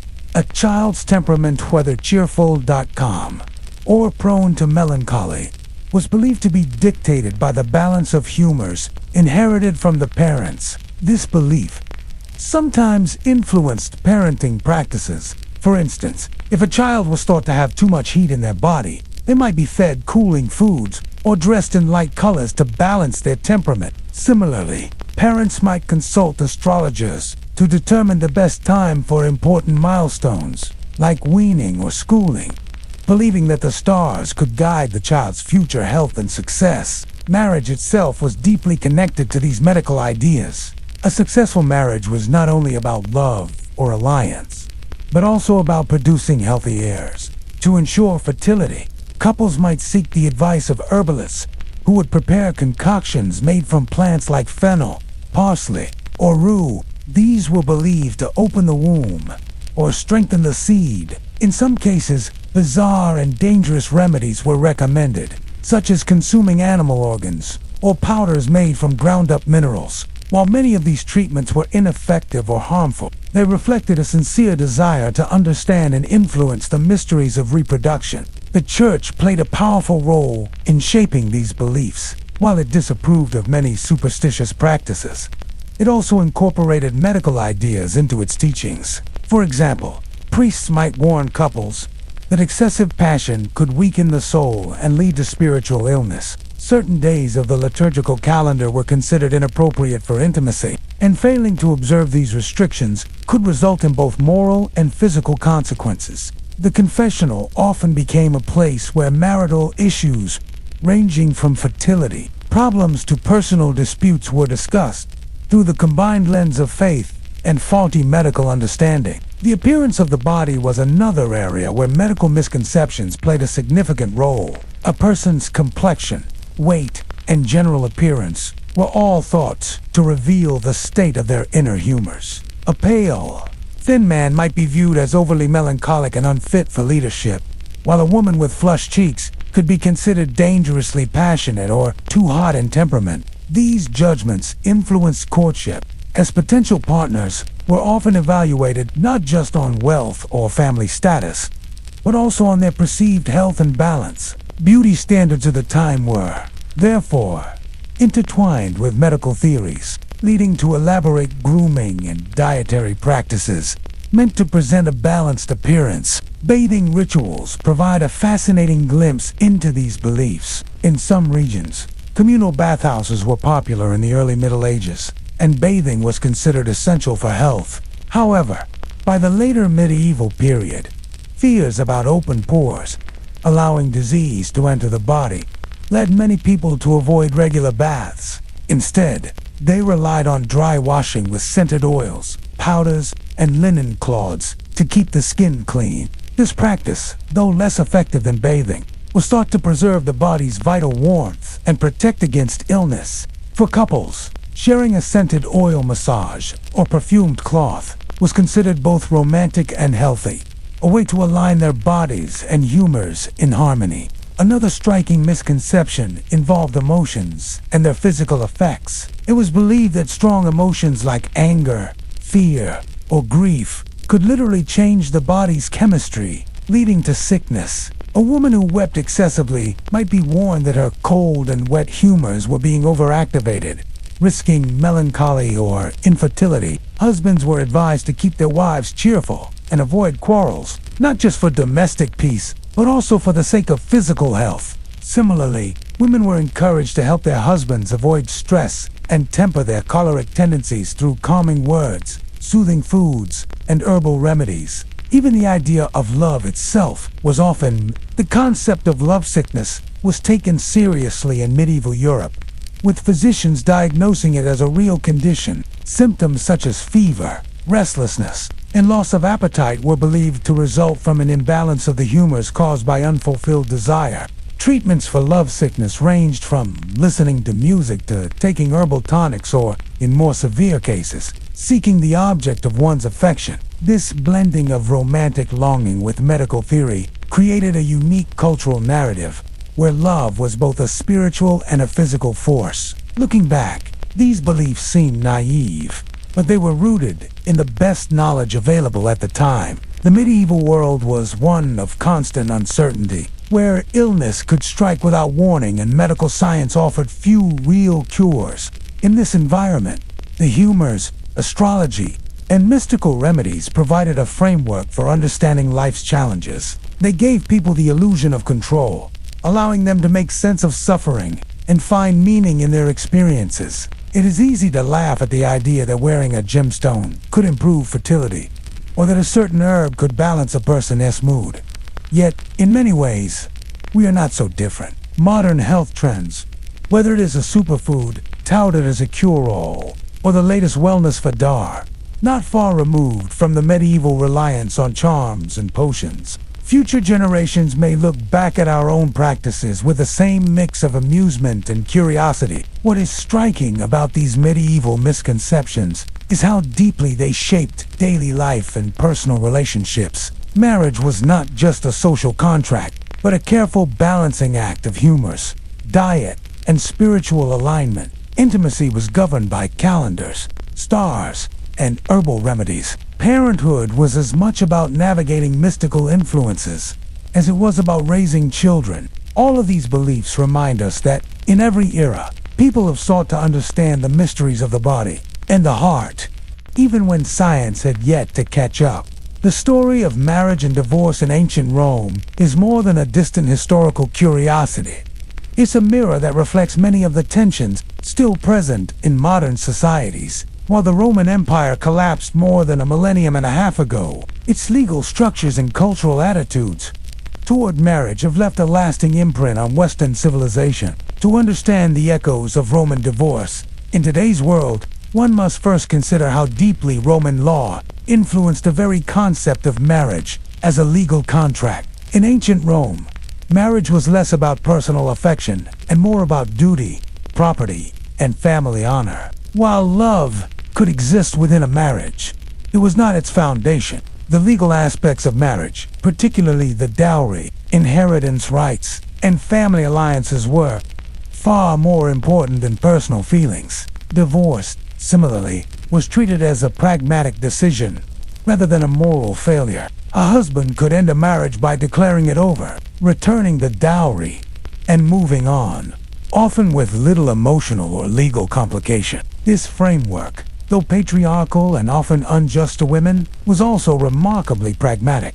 In some ways, it resembles the contractual nature of modern marriage, where property rights, alimony, and child custody are central issues in divorce proceedings. While modern marriage has shifted to emphasize love and personal choice, the legal dimensions remain as significant as ever. Prenuptial agreements, financial settlements, and court battles over shared assets all echo the Roman concern with property and economic stability. What stands out about Roman divorce, however, is its relative simplicity compared to the complexities of modern divorce law. While Rome was highly patriarchal, it was also efficient. A wealthy Roman man might end a marriage with little more than a written notice and a formal return of the dowry. There were no drawn-out court proceedings, no months of legal wrangling, just a clean break, with financial matters handled by well-established customs.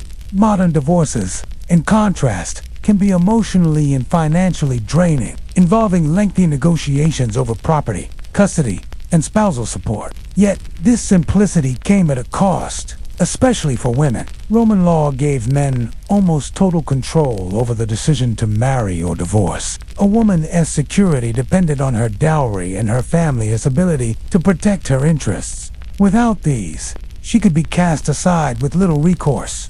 Today, while legal systems in most countries provide greater protection for both spouses, the lingering idea of marriage as a financial partnership where property and wealth are central concerns can be traced back to Roman practices. Another echo of Roman law can be seen in the modern concept of alimony and spousal support. In Rome, the return of the dowry functioned much like modern financial settlements. It ensured that a woman had the means to survive after divorce, especially since she typically had no claim to her husband's property. Today, alimony serves a similar purpose, though it applies to both men and women, and reflects a greater emphasis on equality. The principle however, is the same. A marriage involves shared economic responsibilities that must be untangled when the relationship ends. Roman divorce also highlights a fascinating tension between personal freedom and societal expectations. In early Rome, divorce was rare, not because the law made it difficult, but because society valued the stability of family alliances. As the Republic gave way to the empire, divorce became more common among the elite, partly because marriage was increasingly treated as a tool for social mobility and political gain. This dynamic mirrors the way modern societies often debate the balance between personal happiness and the perceived stability of the family unit. For women, the lessons of Roman divorce are particularly poignant. The rigid gender inequalities of Roman law remind us of how recently women have gained legal parity in marriage. The struggles of Roman women to reclaim, maintain custody of children, or remarry without stigma are not so different from the struggles women faced in the 19th and early 20th centuries. Even today, debates over divorce, especially regarding custody, property division, and financial independence, are often shaped by lingering social expectations about gender roles.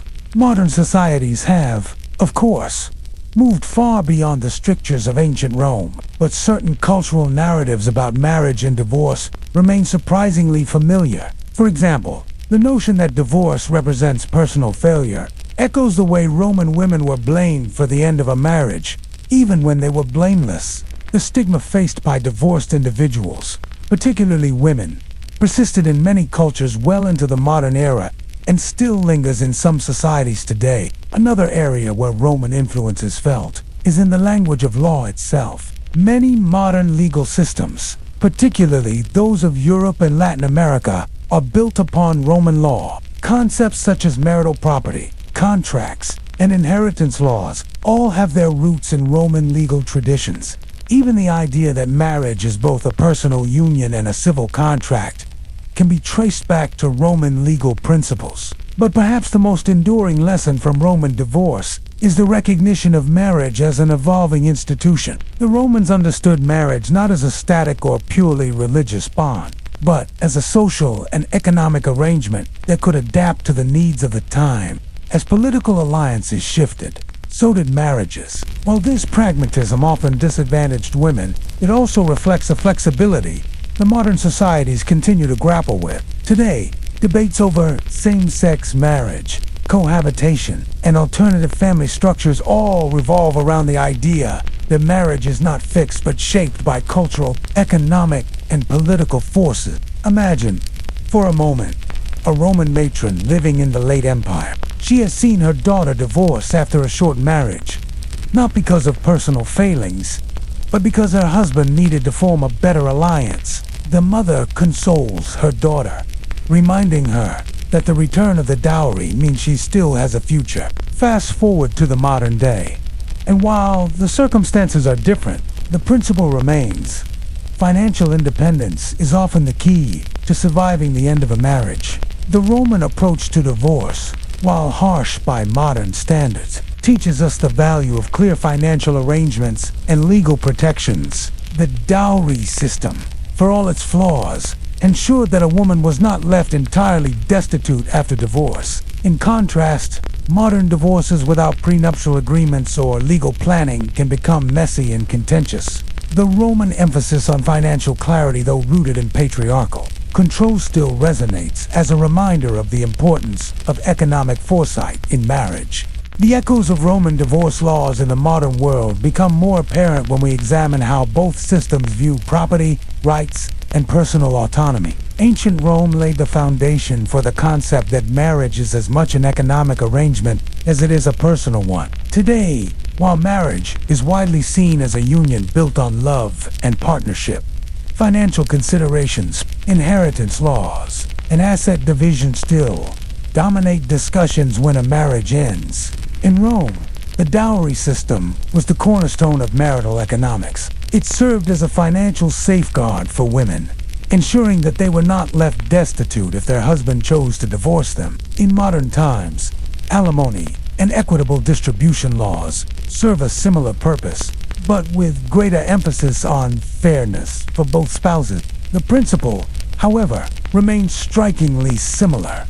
When a marriage ends, financial settlements are designed to prevent one partner orphan. Roman laws, pragmatism toward divorce also finds its echoes today. While early Roman divorce was almost shockingly simple, no court, no drawn-out battles, the underlying idea that marriage is a contract that can be ended when it no longer serves its purposes endured. Modern legal systems may be more complex, but they uphold the notion that individuals should not be trapped in marriages that no longer function. This is particularly evident in no-fault divorce laws, which allow couples to separate without proving wrongdoing, a principle reminiscent of Rome's straightforward approach. However, while Rome's system was practical, it was also deeply unfair to women. The patriarchal nature of Roman law meant that men had far greater freedom and fewer consequences in matters of marriage and divorce. Today, while legal equality has been established in most countries, cultural remnants of these inequalities still exist. Even now, divorced women in some societies face greater stigma than divorced men, a lingering shadow of the Roman tendency to blame women for failed marriages. The concept of custody also shows clear. In ancient Rome, children were considered part of the father's household, regardless of the mother's role in raising them. After divorce, fathers retained full authority over children, leaving many women cut off from their offspring. Modern custody laws have evolved significantly, focusing on the best interests of the child rather than automatic paternal rights. Yet, disputes over custody remain among the most emotionally charged aspects of divorce, much as they were in Rome, when children symbolize the continuity of family lineage and honor. Another striking echo is the interplay of law, morality, and public opinion. Augustus' moral reforms designed to encourage marriage, increase birth rates, and punish adultery show how the state used personal relationships as a tool of social engineering. While modern societies rarely impose such direct control, there are still social narratives that pressure individuals to marry, stay married, or conform to certain family structures. Divorce, while normalized, can still be framed in terms of moral failure, especially in cultures or religious traditions that view marriage as sacred and lifelong. Christianity's influence on Roman law also planted seeds that continue to shape modern views of marriage. When Christian values merged with Roman legal principles in the late Empire, marriage became less about pragmatism and more about morality. Divorce became discouraged or restricted, and lifelong marriage was idealized. This shift would deeply influence medieval and early modern European law, embedding the Christian idea of marriage as a sacrament into legal codes. Even today, many Western legal traditions carry traces of this fusion, with marriage seen not only as a legal contract, but as a moral and cultural commitment.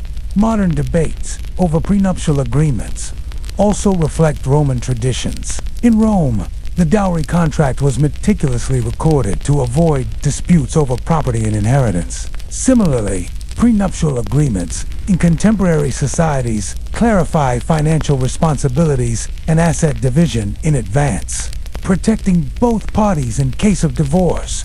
While the motivations are different, modern prenups aim for fairness rather than reinforcing patriarchal control. The underlying principle of financial foresight remains distinctly Roman.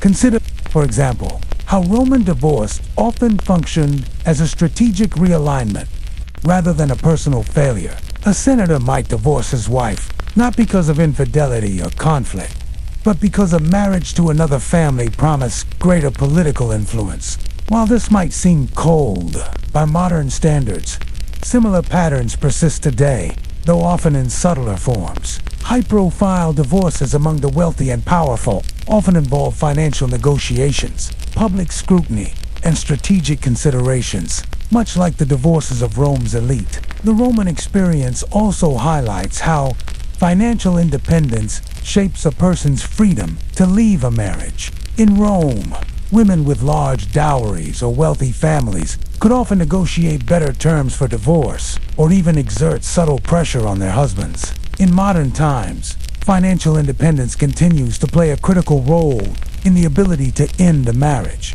Studies have shown that individuals with access to their own income and resources are more likely to pursue divorce when they are unhappy, echoing the dynamics of wealth and power seen in ancient Rome. Yet, while there are clear continuities, modern society has also diverged sharply from Roman traditions. Gender equality in marriage and divorce, at least in principle, represents a dramatic departure from Roman law.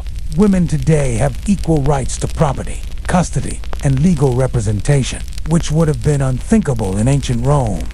The idea that both partners are equal under the law is one of the most significant breaks from the Roman model, even if cultural attitudes have not fully caught up. Imagine a scenario in modern times that mirrors a Roman divorce. A wealthy entrepreneur marries someone from a family of equal status. When the marriage ends, negotiations over shared property and financial settlements resemble the careful handling of dowries in Rome. Lawyers today act much like Roman jurists, ensuring that assets are divided according to legal standards. The difference, however, is that modern women have equal standing in these far cry from the days when a Roman woman's future depended entirely on the goodwill of her father. The Roman attitude toward remarriage also left its mark. In Rome, remarriage was common, especially among the elite, who viewed marriage as a political and financial strategy. Today, while remarriage may be driven by different motives, it is similarly normalized, with second and even third marriages carrying little stigma. The Roman practice of multiple strategic marriages criticized by moralists like Seneca and Juvenalis, an uncanny resemblance to modern celebrity culture, where high-profile divorces and remarriages dominate headlines. The lesson we draw from Rome is not simply that the past persists, but that marriage as an institution is always evolving. The Romans were pragmatic, adapting their laws to suit the needs of their society, even as critics lamented the decline of traditional values. Modern societies continue this pattern, constantly renegotiating what marriage means in light of changing economic, cultural, and personal realities. The story of Roman divorce offers a powerful lens for examining the evolving dynamics of marriage, gender, and law. While the patriarchal framework of ancient Rome may seem distant and outdated, many of its underlying principles, marriage as a contract, the centrality of property, and the negotiation of power within families, continue to shape modern legal and cultural attitudes. The echoes are subtle but persistent, reminding us that while societies evolve, the core concerns of stability, wealth, and social order remain surprisingly constant. One of the most striking parallels between Roman and modern divorce is the emphasis on financial settlements. In ancient Rome, the return of the dowry was the primary financial consequence of divorce. A husband who divorced his wife was expected to return her dowry, unless he could justify deductions for household expenses or other reasonable costs. Today, while the mechanisms are different, financial negotiations remain central to divorce. Courts assess assets, property ownership, and spousal support, ensuring that both parties leave the marriage with a fair share of the wealth accumulated during the union. The principle that marriage involves shared financial responsibility is as true now as it was in Rome. Even if the laws have shifted toward greater equity, the Roman legal focus on dowries also foreshadows modern discussions of economic power in marriage. In Rome, a woman's dowry often determined her security after divorce, much as financial independence and career opportunities shape modern divorce outcomes. A Roman woman with a substantial dowry could negotiate better terms and was less likely to be left destitute, just as a modern spouse with independent income or assets has more leverage during divorce proceedings. This highlights a timeless truth. Economic independence is closely tied to personal autonomy, especially for women. The cultural narratives around divorce have also changed, but retain echoes of Rome's moral debates. In the late Republic, moralists like Cato the Elder lamented the decline of traditional values, blaming frequent divorces on decadence and moral decay. Today, while divorce is largely normalized, some voices still frame it as a sign of cultural decline or personal failure, especially in conservative or religious contexts. the tension between individual freedom and social stability. So, Roman attitudes toward marriage remains a recurring theme in modern discourse. Another enduring legacy of Rome is the concept of marriage as a social contract that can be adapted to changing circumstances. Roman marriages were often pragmatic, arranged to secure alliances, wealth, or political power. When these purposes were no longer served, divorce was a practical solution. While modern marriages are usually built on love and companionship, they too must navigate practical realities, such as shared finances, career moves, and family responsibilities. When these pressures become insurmountable, divorce, like in Rome, becomes a necessary reset. Interestingly, some of Rome's legal pragmatism has reappeared in modern legal systems. The introduction of no-fault divorce in many countries, for example, mirrors the Roman approach to dissolving marriage without requiring proof of wrongdoing. Just as a Roman man could declare his marriage over without a lengthy legal battle, modern couples can often separate with minimal conflict, provided they agree on financial and custody arrangements. This evolution reflects a broader shift towards seeing marriage as a partnership of equals, where personal freedom and mutual consent are prioritized over rigid legal or moral constraints. Yet, the Roman experience also serves as a cautionary tale about inequality within marriage. In ancient Rome, divorce laws were heavily skewed in favor of men. Women were often left dependent on their families, their futures determined by the size of their dowry and the goodwill of male relatives. Modern laws have corrected many of these imbalances, granting women equal rights to property, custody, and financial support. However, remnants of economic inequality still linger, particularly in situations where one spouse sacrifices career opportunities to raise children or manage the household.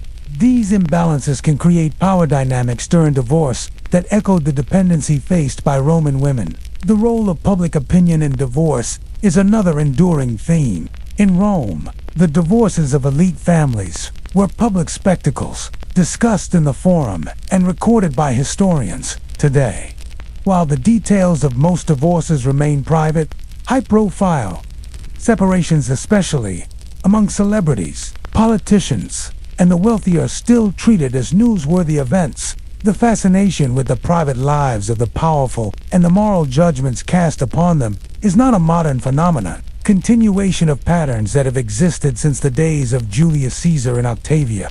Rome's legacy of legal innovation is also worth noting. Roman law was the foundation for many European legal systems, particularly through the corpus juris civilis of Justinian. Concepts such as marital property, inheritance rights, and contractual obligations all have Roman roots. When we discuss modern legal frameworks for marriage and divorce, we are, in many ways, engaging with ideas that were first codified in Rome over 2,000 years ago. The emphasis on fairness, documentation, and mutual obligations in modern marriage law can be traced back to these early legal experiments. One lesson modern societies can take from Rome is the importance of financial clarity in marriage. The Romans, for all their patriarchal tendencies, understood the necessity of clear agreements about property and wealth. Their use of dowry contracts, while oppressive in some ways, prevented many disputes by establishing clear expectations. Today, prenuptial agreements serve a similar purpose, providing couples with financial transparency and security in case of divorce. While modern prenups aim for fairness rather than reinforcing male dominance, they still embody the Roman idea that foresight and clarity are essential in marriage. Another area where Rome offers insight is in the recognition of personal freedom. While Roman divorce laws were heavily biased toward men, they nevertheless recognized that marriage should not be a lifelong prison. This contrasts with some medieval and early modern systems influenced by the Christian Church, where divorce was nearly impossible to obtain. In this sense, modern no-fault divorce laws, which prioritize individual autonomy, are closer in spirit to Rome than to later European traditions. Imagine standing in a Roman forum during the late Republic, listening to a man announce his divorce. There are no lengthy legal procedures, No court hearings, just a public declaration. And the return of the dowry. Now, imagine the same scenario today. The process is more formal, more balanced, and often more complicated. But the essence is the same. Both systems grapple with the same fundamental question. How do we dissolve a partnership while preserving fairness, dignity, and stability for everyone involved? The Roman model also forces us to confront uncomfortable truths about power dynamics in relationships. Who holds the economic and social power in a marriage? How does that power influence decisions about divorce? While modern societies strive for equality, these questions remain relevant. The struggles of Roman women to assert financial independence resonate with ongoing conversations about gender equality, wage gaps, and the division of labor in modern households. Ultimately, the lessons from Roman divorce remind us that marriage is as much about negotiation and adaptation as it is about love. The Romans were not sentimental about marriage. They viewed it as a flexible institution designed to serve family interests, while modern societies place greater emphasis on personal fulfillment. The structural challenges of marriage, balancing finances, raising children, managing social expectations are not so different from those faced by Roman couples.